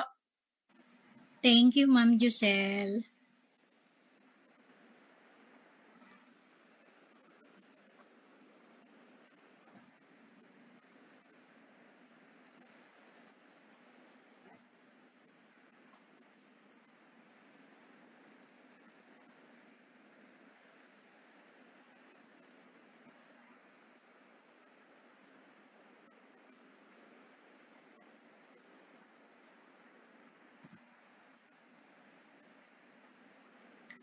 Okay. Nakikita po ba ang slides? Yes, ma'am. I can see your slides na po. Okay, thank you, Ma'am Giselle. I will try to share it. Okay, my part for today is tungkol po sa fluency. Okay, ano ba yung fluency na yan? Okay, ang fluency po ay matatas o maayos na pagsasalita o pagbabasa. Kapag ang bata ay may fluency na, siya ay may kakayahan ng magbasa ng mabilis. Tama ang sinasabi at may akmang damdamin. Para maintindihan ng bata ang kanilang binabasa, dapat may kakayahan na silang magbasa ng fluent, malakas man, aloud, o yung tahimik na pagbabasa silently, ang sabi sa English. Kapag nagbabasa ng malakas, ang fluent readers ay nakakabasa na ng may akmang grupo ng salita at nabibigyan na ng tamang tono. Ang pagbabasa ay nagiging madali at may tamang damdamin pag fluent na sila. Ang mga batang hindi pa makabasa ng may fluency ay choppy at awkward pakinggan. Halimbawa po, ito yung fluent. Natakot ako nang makita kong gumagalaw ang lupang inapakan ko. So fluent na siya, may damdamin, may tamang putol. Ito po yung choppy na takot ako nang makita kong, di po ba parang yung choppy, putol-putol? At ano po siya, awkward pakinggan. Maaaring hirap pa silang mag-decode o kumilala sa biglang tingin ng mga titik. O kailangan pa nilang mag-practice magbasa. Kasi nga po, balik tayo doon sa una kay Ma'am Riza, practice makes perfect. Okay? Sa ganito pong mga pagkakataon, tingnan natin ang pananaw ng isang bata. Ano ang kanyang nararamdaman? Bumaba po tayo sa level ng bata. Ito po yun. Parang hindi na ako makalis dito sa pagbabasa ng maraming salita. Frustrated na po siya, di ba? Pag ganyan ang kanyang nararamdaman. Ito pa po. Ang tagal kong magbasa. O yan, mismong siya naiinip na sa pagbabasa niya. Ito pa rin po. Nakakapagod ang magbasa at hindi ko maintindihan. Di ba napagod na siya sa pagbabasa? Natuturete siya, hindi niya maintindihan. So nakakaano po yung feeling na ganito, di ba? Yan yung feeling ng bata. Ngayon, tingnan naman po natin, may mga batang nag-iisip din kung paano niya matulungan ang sarili niya. At yan po yung isang magandang magandang motibasyon kapag mismong yung bata ang naghahanap ng paraan para siya ma-improve. Okay, tingnan nga po natin ano kaya ang pwede niyang gawin. Ituturo ang salita habang binabasa ng malakas ng nagtuturo. Parang siya muna, ituturo muna niya yung salita. Kunyari, ituturo niya yung, kanina yung sinabi ko, natatakot. So, ituturo ni bata, babasahin ng nagtuturo sa kanya yung word na natatakot, tapos uulitin naman ni bata. Narinig niya kasi. Okay? Ayun. Babasahin ng nagtuturo at gagayahin niya pati tono. So, babasahin ng nagtuturo, doon po tayo sa word ko na ginamit para hindi na tayo lumayo. Yung natatakot, babasahin ni nagtuturo, gagayahin naman ni bata yung sinabi ni teacher or ng nagtuturo, pati tono. Pwede pong applyan nyo ng ng damdamin o ng tono. Natatakot. Mga ganun po ba? Parang dramatic effect. Magbasa ng paboritong book kahit paulit-ulit hanggang maging mabilis magbasa ng may angkop na damdamin. Kung siya po ay mayroong favorite book, nakikita ko to dati, yung mga Marvel comics nun, paulit-ulit na binabasa, it's okay lang po. Hanggang napapractice nila yung kanilang pagbabasa. At nalalagyan na nila ng tamang expression. May share po akong kaunti dito kasi may apo ako dati, apo sa pamangkin, sa amin siya nakatira. Grade 1 sa bagong barangay. Sabi niya, Mommy, ba't di ako makakabasa? Ba't yung mga kaklase ko marunong na? So, mismong sa kanya, nagtataka siya, di ba? O, sagot namin, sige, pag-aralan natin. Yun yung sagot namin para ma-improve siya, hindi yung pagagalim. Di kailangan mong mag-aral lang mabuti. Dapat, encouraging yung isasagot po natin sa mga bata. Dati po kasi noon natatandaan ko may comics na pambata at English yun at saka may Tagalog. So, dati pa nga noon binibilihan ko siya palagi. Tapos, ang gagawin ng mga pinsan na nasa mataas ng grade level, gawin nila sila magbabasa ba, which is okay, reading pa rin sila. Pero itong si grade 1, syempre di pa siya agad makabasa na mabilis. Sa tanong niya, anong sabi? Ani naman siya mga kapinsan niya, di basahin mo. So parang nagkaroon tuloy yung bata ng sagot niya, naririnig ko, sige lang ha, pag natuto ako magbasa, sige. Parang meron siyang motibasyon na talagang kailangan niyang matutong magbasa kasi mga kapinsan niya marunong magbasa, siya hindi. At may gusto siyang malaman, hindi agad niya malaman kasi hindi nga siya nakakabasa.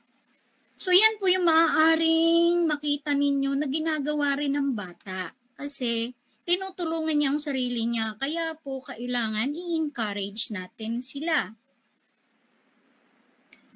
Tingnan naman po natin yung pananaw ng magulang. Kayo po yan. Kasi nakikita niyo sa bahay. Ano yung mga nakikita ninyo? Ito po yung isa. Marunong siyang magbasa pero ang tagal niyang matapos lalo na pagtahimik o silent reading. Ano ba yan? Kanina ka pa dyan. Tapos ka na ba o hindi pa? Di ba ganun ang minsan ng dialogue? Maaari din pong nakikita ninyong nagbabasya siya ng walang expression.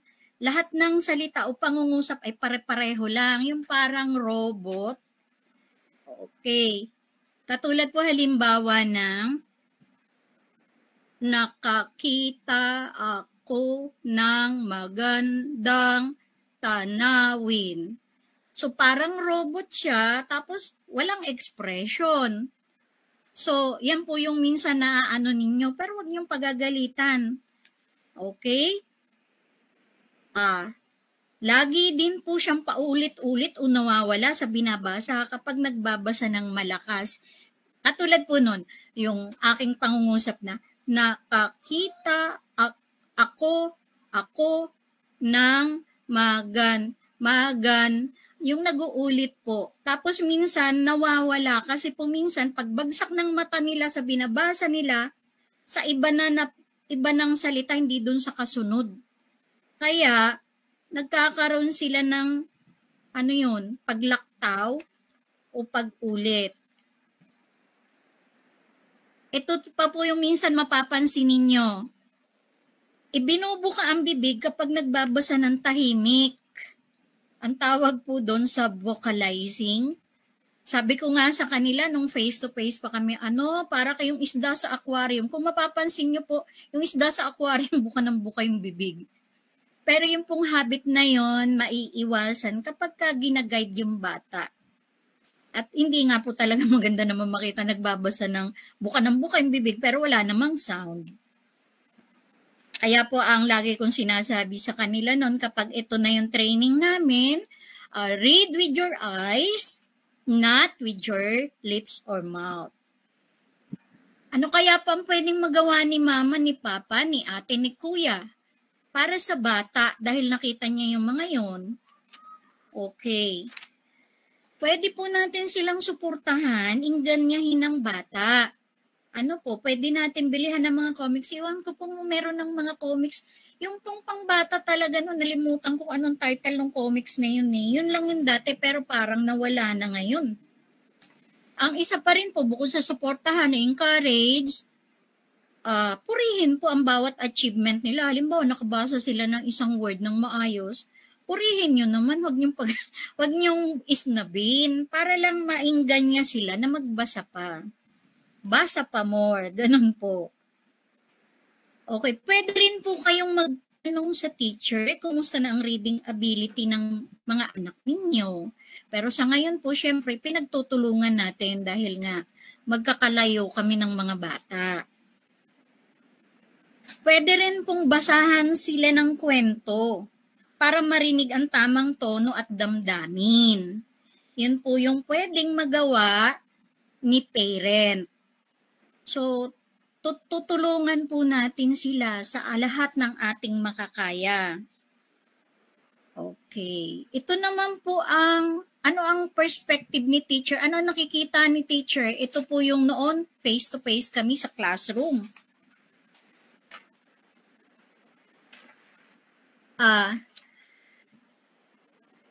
Ito po yung isa sa mga napapansin ng teacher. Ang resulta ng pagsusuri sa word correct per minute ay mababa para sa grade level. Katulad ko po, grade 6 ang hawak ko. Siyempre may kanya-kanya pong level o bilis ng pagbabasa ng, ng salita na tama pasensya na kayo, nahirapan ako mag-translate, ng bawat minuto. So, kung yun po ay mababa para sa grade level, kailangan po noon ay mag-practice talaga. Okay. Nahihirapan siyang magbasa ng malakas. Yung pong reading aloud. Mabilis man o tamang basa ng salita, kahit mabilis o pagtamang salita, hindi niya magawa. Nahihirapan siya. Yan po yung napapansin ni teacher. Okay, isa pa, hindi siya nakakabasa na may tamang expression kung saan kinakailangan. Kasi po kailangan mai-apply na yung tamang tamang damdamin sa bawat salita. Okay, ito pa rin po yung napansin ni teacher, hindi niya pinuputol sa tamang grupo ng salita na may kahulugan. Tandaan po ninyo, katulad ng yung una kong sentence na ginamit. Natakot ako ng. Ay minsan, ang ginagawa ng bata, natakot ako ng, hindi niya binuo, pinuputol niya ng hindi maayos ang magiging kahulugan ng pagkaputol niya sa mga salita. Ano naman po ang maaaring gawin ni teacher para makatulong? Okay, ito po yung unang-una at balik din tayo dun sa una na sinabi ni Ma'am Jags at ni Ma'am Bartolata. Aalamin dapat natin ang totoong dahilan kung bakit siya nahihirapang magbasa. Napakarami po nito, pero ito po yung ilan. Hindi pa niya master ang mga naunang itinuro sa pagbasa tulad ng tunog at blending ng titik, yung pong phonemic. Kasi po bawat titik may tunog. Tapos bawat titik po, yung blending na sinasabi, pag pinagsama ang dalawang titik, magkakaroon pa siya ng ibang tunog. Ganon po yun. Kaya talaga pong mahalaga na doon sa unang-una pa lang na paraan kung paano matutong magbasa, mamaster ni bata. Okay. Isa pa pong dahilan, maaari pong malabo ang mata ni bata. Kung natatandaan ninyo, anong school year yun? May pumunta ditong mga optometry, nabubulol po ako. At sinukatan sila lahat, tiningnan ang mga grado ng mata. So ang ganda, pagdating ng mga salamin nila, lahat sila nakasalamin. Tapos po, after a week, nawala na isa-isa ang mga nakasalamin. Hindi nila na-maintain. Minsan po kasi kailangan yun, corrective lens para makorek. Kasi minsan po yung maagang pagka-detect o pagka-alam na mayroong problema sa paningin, nakokorek pa po minsan. Meron din naman pong hindi na. Pero sana na po natin yon na na-maintain? Yun.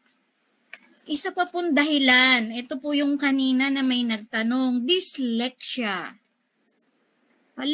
Ito po ay hindi po ito isang sakit, pero ito po ay isang disorder na nagdudulot ng pagkahirap matuto sa pagbabasa o pag-i-interpret. Ano yung pag-i-interpret? Pagpapakahulugan sa mga salita o titik at iba pang mga simbolo.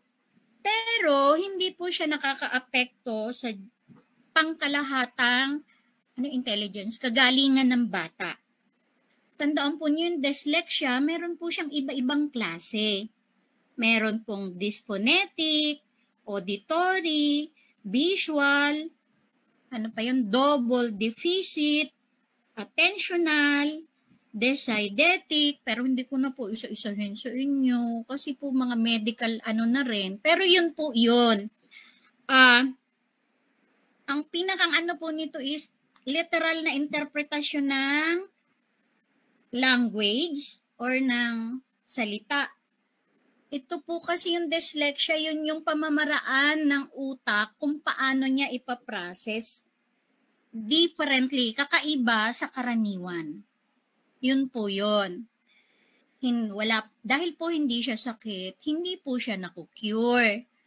Pero pag maaga po siyang nabigyan ng intervention, ano po yung intervention?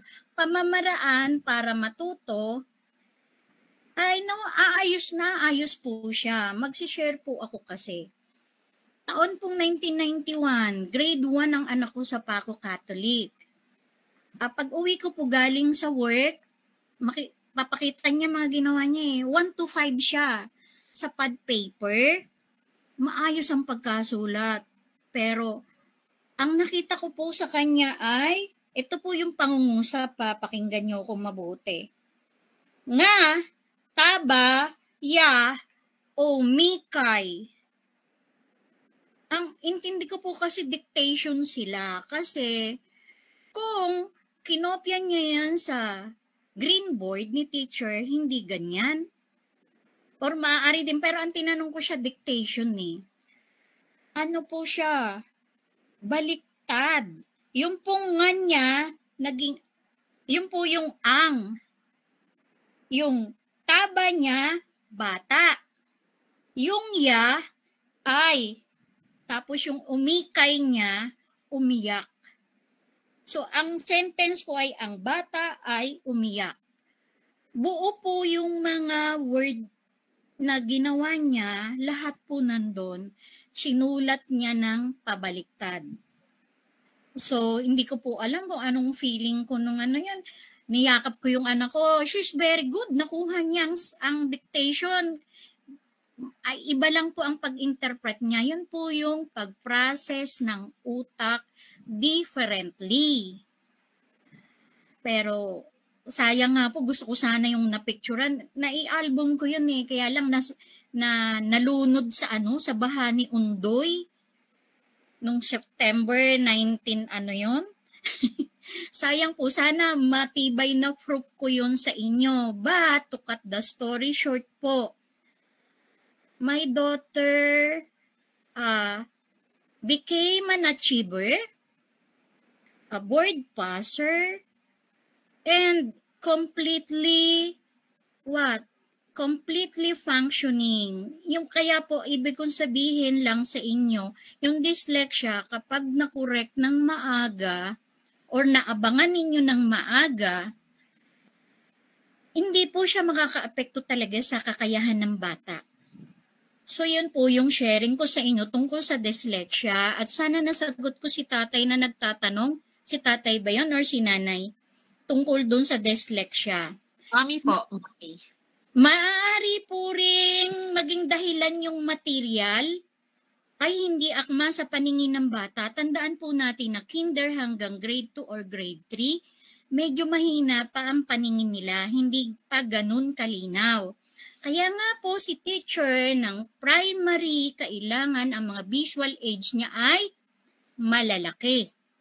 Or yung mga makikitang babasahin sa green board dapat malalaki.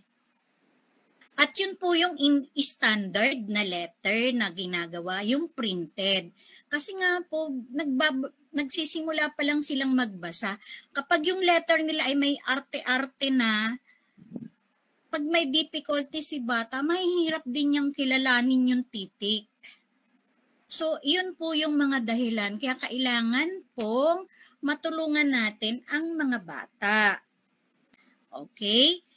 Ito po, maaaring bigyan ng babasahin ng bata at orasan ang word per minute hanggang sa mag-improve siya. Ito naman po talaga yung practice na. Ito yung maaaring gawin ni teacher.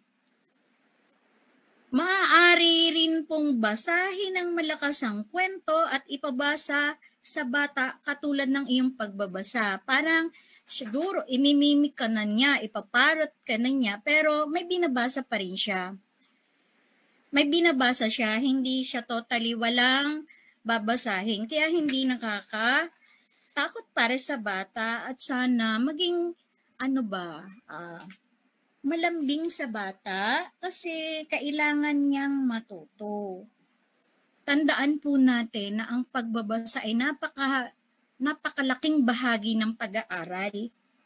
Pag nag-aral hanggang mag-college, magbabasa, dito na lang po sa grade level, lahat po ng subject kailangan magbasa sila para malaman nila ano gagawin. Hindi po kasi puro tanong, ma'am, anong gagawin? Kailangan magbasa din sila. So hanggang mag-college o hanggang magtrabaho, kailangan yung magbasa para sa mga instruction. Tapos pag nagka-pamilya na kayo, kailangan yung magturo din. First, dapat natuturo. Naalala nyo, mag-produce tayo ng mga another Jose Rizal. Para hindi lang daw sabi ng mga bata, nasan si Jose Rizal? Nasa piso, nakalagay ang ulo. Sana po makaproduce ulit tayo ng ganun. Gayahin natin si Chodora Alonso. Kaunting push. Kasi po pagka natutunay na simula na, madali na po talaga. Ipa-practice at ipa-practice.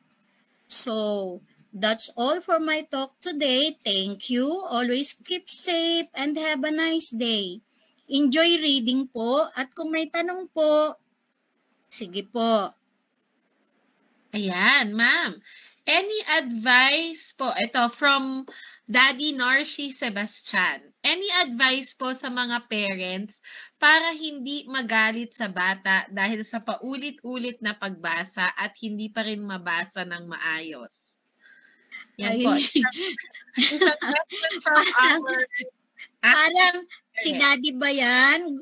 Daddy, reregaluhan kita ng isang damakmak na pasensya. Ganun po kasi talaga, Daddy. Kung halimbawang paulit-ulit, hindi niya makuha, stop muna po. Stop muna. Gawa muna ng iba. Or basta lang po kailangan maging enjoyable kasi talaga pong nakakaubos minsan ng pasensya. Talaga pong kailangan din matutukan kasi po minsan kasi kaya tayo nagagalit, may gagawin pa tayong iba. Kaya po, kailangan po talaga natin ng mahabang pangunawa. Hindi po nawawala yun na, at saka po minsan kasi si bata, pagka si parent yung nagtuturo, minsan naglalambing. Minsan ano ba yan? I-divert po muna sa iba para ma-relax. Tapos, pagka medyo okay na uli at may time pa kayo, sige, pasok po ulit. Sige nga uli, gawin niyo po kaya in the form of play. Parang, sige, paunahan tayong magbasa itong word na to. Sino makabasa kaya ng mga tama? Very good.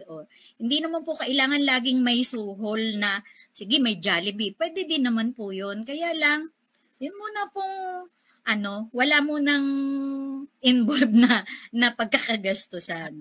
Opo, diba? Sinong maunang makabasa? Siya yung maganda o siya yung pogi. Ganon po ang pwede nating magawa. Habaan lang talaga ang pasensya. Gawin ito in the form of play. Lambingin din po ninyo si bata. Ayun. I hope we were able to answer your question, Daddy Narshi. And sana po yung advice na yun would really help you. Talaga pong patience is the key. Kanina nagtataas po ng kamay si Ma'am Ferry. Would you like to add something to that po, Ma'am Ferry, from the advice of Ma'am Mirabel? Baka meron ka din pong gustong idagdag na advice para sa ating parents on dealing with their children pagdating sa pasensya sa pagpapabasa. Ma'am Ferry? Okay, thank you. Na-inspire ako kay Ma'am Hipolito, no? Dahil dun sa sinishare niya tungkol dun sa anak niya. So, I would also like to share yung experience ko on how my children were able to enjoy reading. Kasi parents, let's be honest, wag po tayo magpabasa na yung bata lang ang nagbabasa. Kailangan po kasama tayo. Ang una pong step niyan is, di ba, yung nakikita natin sa mga movies na binabasahan ng stories. Okay, yan po yung first step. Once they get the habit of listening to you, kukunin na nila yan, yung libro na binabasa ninyo, and they would try to read it for themselves. Ganyan yan. And then, another style also is to, ayun, sabi nga ni Ma'am Hipolito, tama yan, give them incentives. pero yung incentive na para ma-develop lalo yung habit. So for my case, ang ano namin dati is, okay, once we finish this story, we can go back to the bookstore and then you can choose your own storybook. You can choose whatever storybook that you want us to read for the next time. Ganon siya. So, at saka, kaya nga po tayo nagkakaroon ng ganitong training kasi po baka po yung style ng parent mismo sa pagbabasa ay hindi tama. Kaya po, unti-untiin natin. Sabi nga po din ni Ma'am Bartolata kanina, hindi pwedeng babasahin ng buo kaagad yung word. Kailangan may sounds, may phonemes. Start po talaga tayo sa ganun. Thank you po. Thank you so much, Ma'am Ferry. Parang sa sinabi niyo po ni Ma'am Hipolito, isa lang talaga yung, we can sum it up with this few sentence na ang sinasabi, we should model what we like our children to do. So, dapat tayong as parents are role models talaga. So, kung gusto natin na maging magaling bumasa ang ating mga anak, kailangan nakikita talaga nila tayo mismong mga magulang ay nagbabasa at bumabasa para sa kanila. Ayan, maraming salamat po sa inyong tanong. Meron pa pong isang question dito, ma'am. If would you like to answer this, Ma'am Ferry or Ma'am Hipolito, how do we help children have self-confidence toward reading? So, parang boosting their self-confidence po sa pagbabasa. Siguro, that's what Daddy meant dun sa kanyang question. Ma'am Hipolito, would you like to answer that? How to or develop self-confidence in reading? Okay, ano talaga? Constant praising, sasabihin, oh, very good. Then kung mali, imo-model mo muna. Tapos habang ginagawa niya, i-appreciate mo yung achievements niya. Then, palaki ng palaki yan eh. A sentence, a word muna, mababasa niya, then a sentence. Then, hayaan mo siyang mag-grow. But yung constant praises mo nandun, ipakita mo na natutuwa ka sa kanyang mga development, magkakaroon siya ng self-confidence. Hindi yung, pag di ka natuto, magagalit, ibabagsak ka. Hindi ganun. Kasi, ano na yun siguro, extreme na salita na yun para dun sa talagang mga hard-headed. Pero kailangan ninyong makuha ang puso at attention ng bata para magkaroon sila ng proudness sa sarili nilang achievement. Yun na, wala naman kasi talagang kasi first and foremost, dapat si mother, si father, or lahat na nakapaligid sa kanya ay maniniwala sa kanyang magandang achievement. Yes, tama yun, ma'am. Para dala-dala niya yan, confident siya pagdating sa labas. And then halimbawa, hindi naman naiiwasan yan, magkakaroon ng, minsan nagkamali. Just tell them, it's okay. There's always next time. Paalala nyo lang na lagi talagang merong pagkakataon na nagkakamali. Huwag silang masyadong, hindi naman depressed talaga yung bata. Kumbaga, nababawasan nga kasi yung kanilang confidence pag gano'n.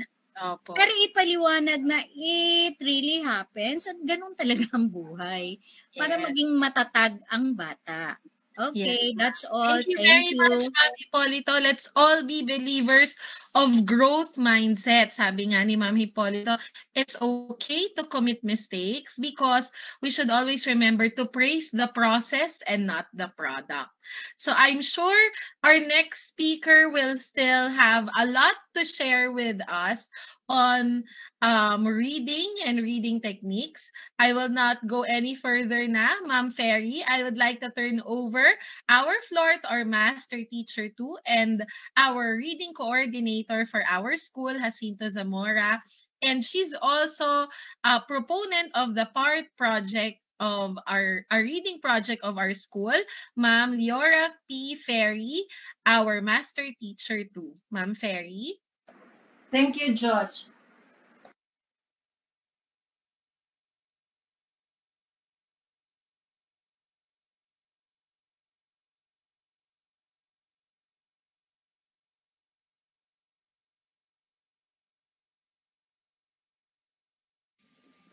Our last, but definitely not the least topic is comprehension. Comprehension is the understanding and interpretation of what is read. To be able to accurately understand written material, children need to be able to 1. Decode what they read. To decode means to recognize the meaning of something. 2. Make connections between what they read and what they already know. To make connections is to relate information with personal experiences and knowledge. 3. Think deeply about what they have read. To think deeply is to use one's intellect to understand information. One big part of comprehension is having a sufficient vocabulary or knowing enough word meanings. Readers who have strong comprehension are able to make decisions about what they read. What is important, what is a fact, what caused an event to happen, which characters are funny. Thus, comprehension involves combining reading with thinking and reasoning. Reading is just not an utterance of words or sentences, but what makes it challenging is to reflect and form mental images, conclusions, and opinions. For the student who has difficulty in comprehension, he has the following scenarios. It takes him so long to read something. It's hard to follow along with everything going on. He doesn't really get what the book was about. He asks the question, why did that character do that? I just don't get it. And he's not sure what the most important parts of the book were. How can the student help himself? He must use outlines, maps, and notes when he reads. He should read things in short sections and make sure he knows what happened before he continues reading.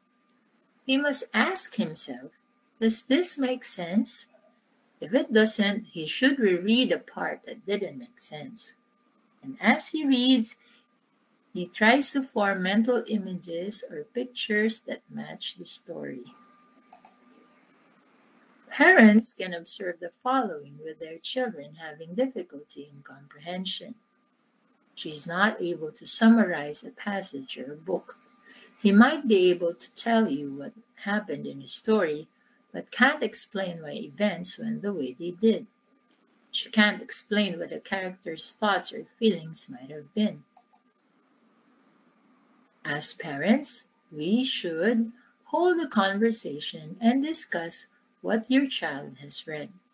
Ask your child probing questions about the book and connect the events to his or her own life. Help your child go back to the text to support his or her answers. Discuss the meaning of unknown words, both those he reads and those he hears. For teachers, we observe the following from the students. He seems to focus on the wrong aspect of a passage.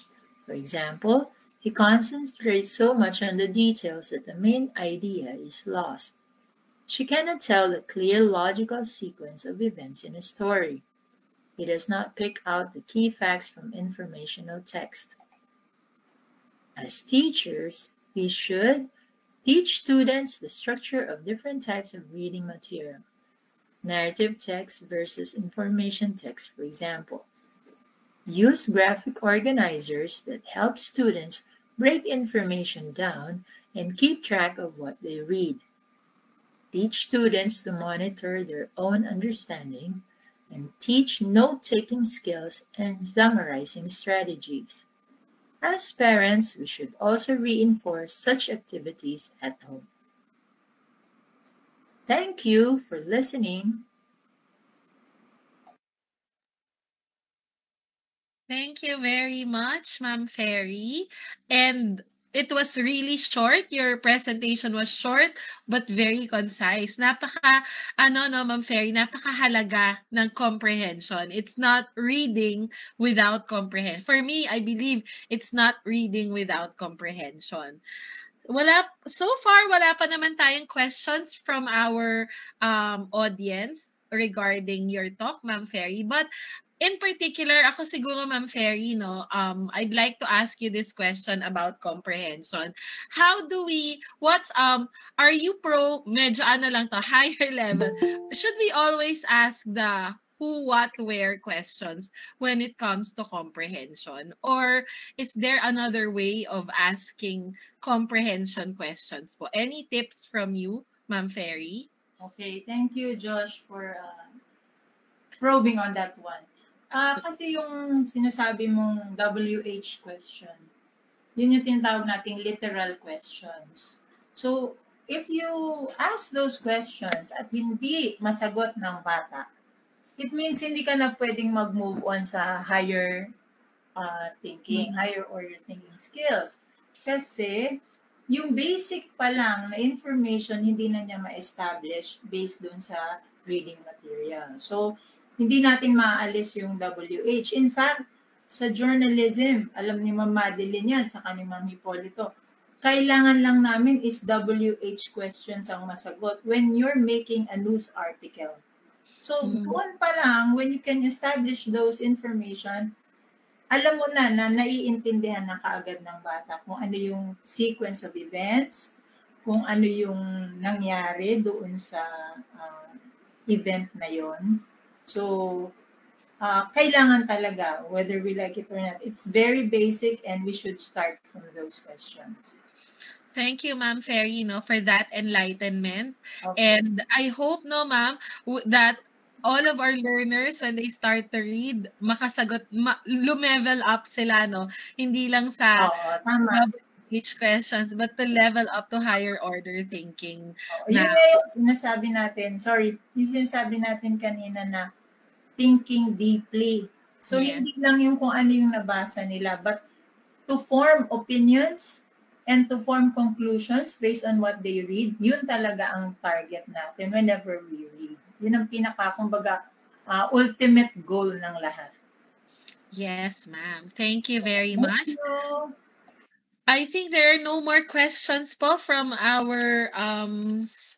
our audience, and we had a really great time listening to our resource speakers. Lahat talaga meron tayong natutunan sa bawat isa. From Ma'am Jagilin, we learned that it is important to understand the problem, and the point of view of our beginning readers, our children. From Ma'am Riza, ang isang lesson talaga na matatandaan natin from her is to take it one step at a time. Decoding is very important, and we cannot expect na ang ating mga learners o ang ating mga anak ay fluent na kaagad without even going through decoding. From Ma'am Madeline, she emphasize on the importance of vocabulary. And to build our children's vocabulary, it's important for them to use the words that we teach them at hayaan silang gamitin ito at i-practice ito ng i-practice. From Ma'am Hipolito, she just recently concluded her talk and she said that it's important to be able to build fluency, it's important to acknowledge the mistakes, praise the process na kanilang development, and syempre, i-acknowledge natin yung kanilang progreso o yung progress nila sa kanilang pagbasa. And from Ma'am Ferry, it's important to read with comprehension, and we cannot always do away with the basic comprehension skills before we level them up doon sa mas mataas na level ng comprehension. So, punong-puno ang ating mga resource speakers ng kanilang tips, and sana po ganun din kayo. Sobrang madami din po kayong natutunan. And to pose a challenge, I'm sure, sabi natin, napakarami nating tips na nakuha. That's why we are posting this challenge for everyone. And this challenge is prepared by our teacher from grade 3, Ma'am Susan Ray. Let's watch the challenge posted for everyone.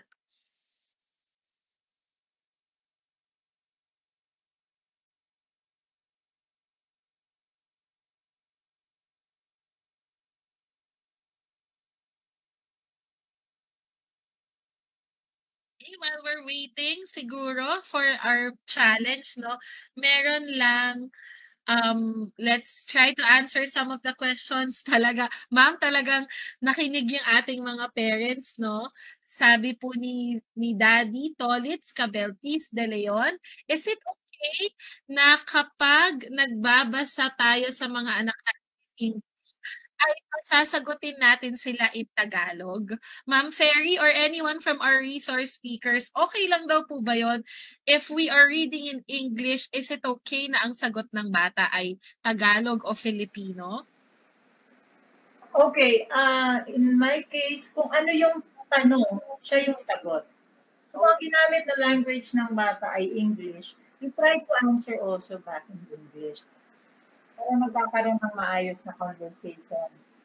Pero kung hindi na ipopost ng bata yung question niya into English at kung Tagalog ang ginamit niya, then we could also answer back in Tagalog as well. Ayan. Salamat, Ma'am Ferry. So, sir, sana nasagot natin yung iyong tanong. Another question, Ma'am Ferry. Ma'am Jessica, can we mute muna our mic for a while from our tech team para po masagot natin kasi may mga questions na ngayon pa lang po pumapasok, no? And it's very important to answer these questions. Ma'am Ferry, how long will the program run? The duration of the program? Okay, good question po. So, depende po yon sa level ng anak nyo. Okay, so example, ako ay nagpa-diagnostic test kanina. Meron akong student na nasa grade 3 level siya, pero average.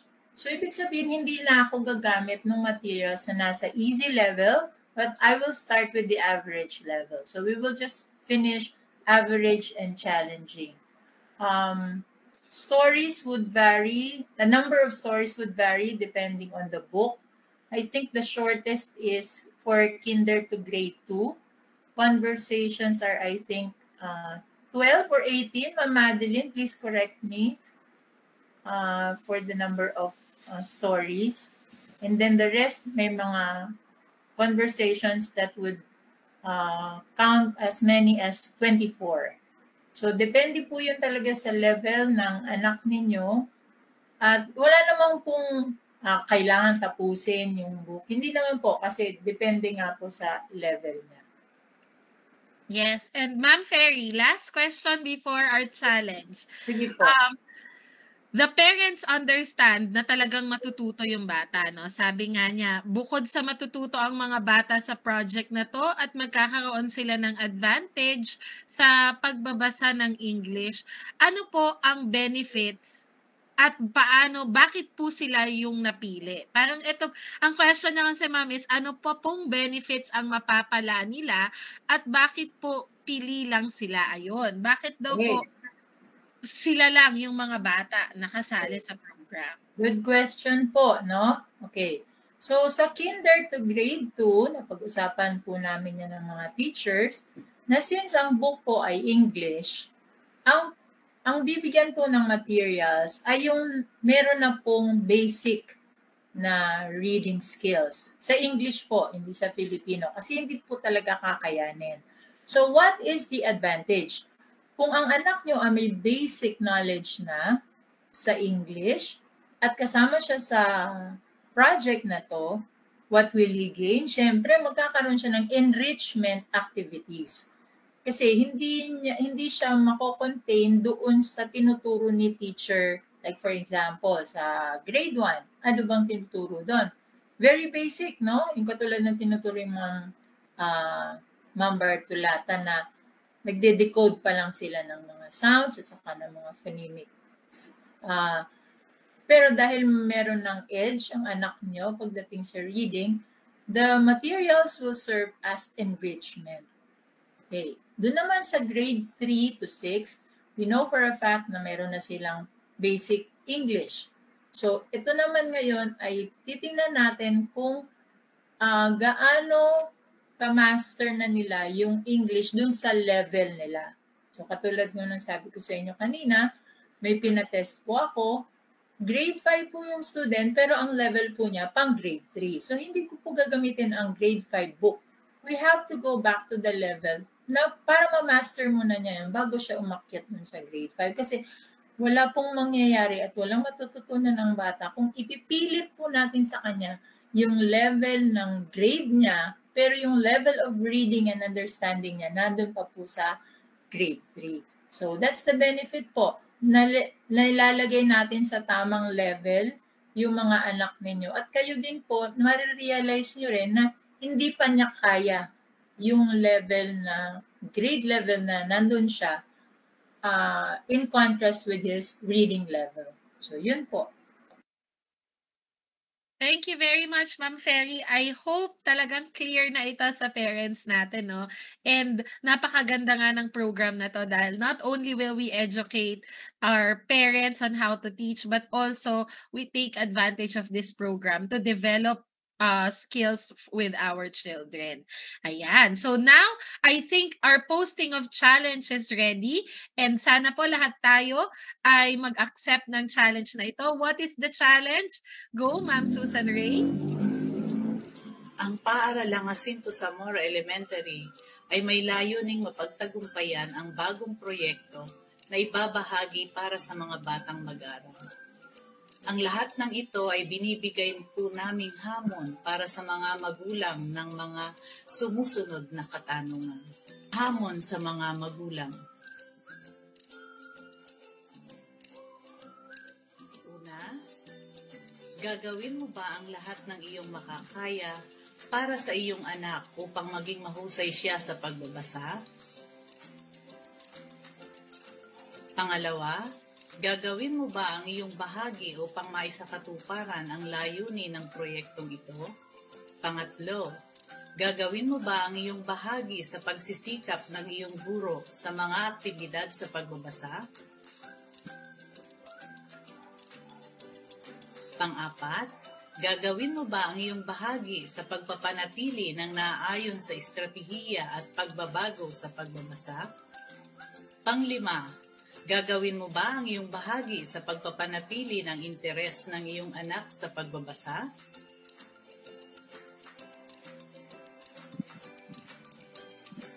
Pag-isipan po natin ang mapaghamong mga tanong na ito at umaasa po kaming mga guro na tutugon ang lahat ng magulang na maging positibo sa mga naipos na hamon sa mga katanungan. Maraming salamat po.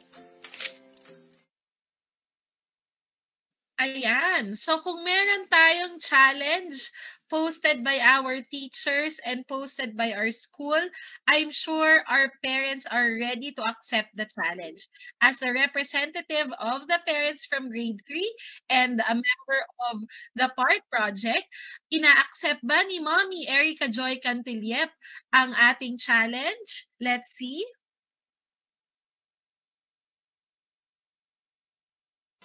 Bilang magulang, tinatanggap ko ang hamon at gagawin ko ang lahat ng makakaya at kaya kong gawin para mapabasa ang aking anak. Ang lahat ng paraan para maisakatuparan ang layunin ng proyektong ito, makikipagtulungan ako sa aking guro para sa kabutihan ng aking anak. Ang ikabubuti at ikauunlad ng aking anak ay susuportahan ko at anuman ang mangyayari, sisikapin kong mapanatili ang interes ng aking anak sa pagbabasa. Maraming salamat po. Thank you, Mommy Erica. So now that we know that everybody's ready for this challenge, I'm sure everyone is ready for our PART project. Lahat tayo ay excited at mas excited sa kalalabasan at magiging resulta ng ating napakagandang proyekto, ang Parents Are Reading Teachers project for our reading intervention sa ating paaralan. Kaya naman, we would like to thank everybody na nag-accept ng challenge na ito. And we are so happy and so glad that you you are part of this project. To our principal and to our PSDS for the support that you have given to all the teachers and the proponents of this project. Maraming salamat po. We accept the challenge, mga nanay at tatay. We are all teachers and we are all in this together. Again, maraming salamat po sa pagiging bahagi ng ating PARD project. And for our closing prayer, I'd like to call our grade 6 teacher of English, Mr. Jervin Balagbis. Thank you, Ma'am Giselle. Let us all pray. In the name of the Father, and of the Son, and of the Holy Spirit. Heavenly Father, as we come to the end of our time together, we thank you for what has been accomplished here today. May the matters discussed serve as a catalyst to move us forward and cause us to advance and see growth in all areas of our lives. May we leave here recognizing you are the God of all wisdom and you are willing to lead us forward. This we pray in the name of our Lord Jesus. Amen. Thank you very much. Again, this is your host, Teacher Joshelle de Guzman. Lahat po tayo ay sabay-sabay matutong bumasa at bumasa sa bawat isa dahil ang bawat isang taong nakakabasa ay makaka-contribute sa pag-unlad at magiging pag-asa ng buong bayan. Mula po sa amin sa Jacinto Zamora Elementary School, our reading coordinators, our principal, Ma'am Gia Morris, our PSDS, Ma'am Ofelia Balagbis, our master teachers, Ma'am Leora Ferry, Ma'am Rizalita Bartolata, Ma'am Jagilan de la Cruz, Ma'am Madeline Mendoza, Ma'am Mirabel Hipolito, and other MTs, Ma'am Leonarda Tugnao, and Ma'am Mary Grace Palomeras. Maraming salamat po at paalam, magandang Sabado at magandang buhay po sa ating lahat. Thank you po. Bye-bye po. Galing, Ma'am Josrel.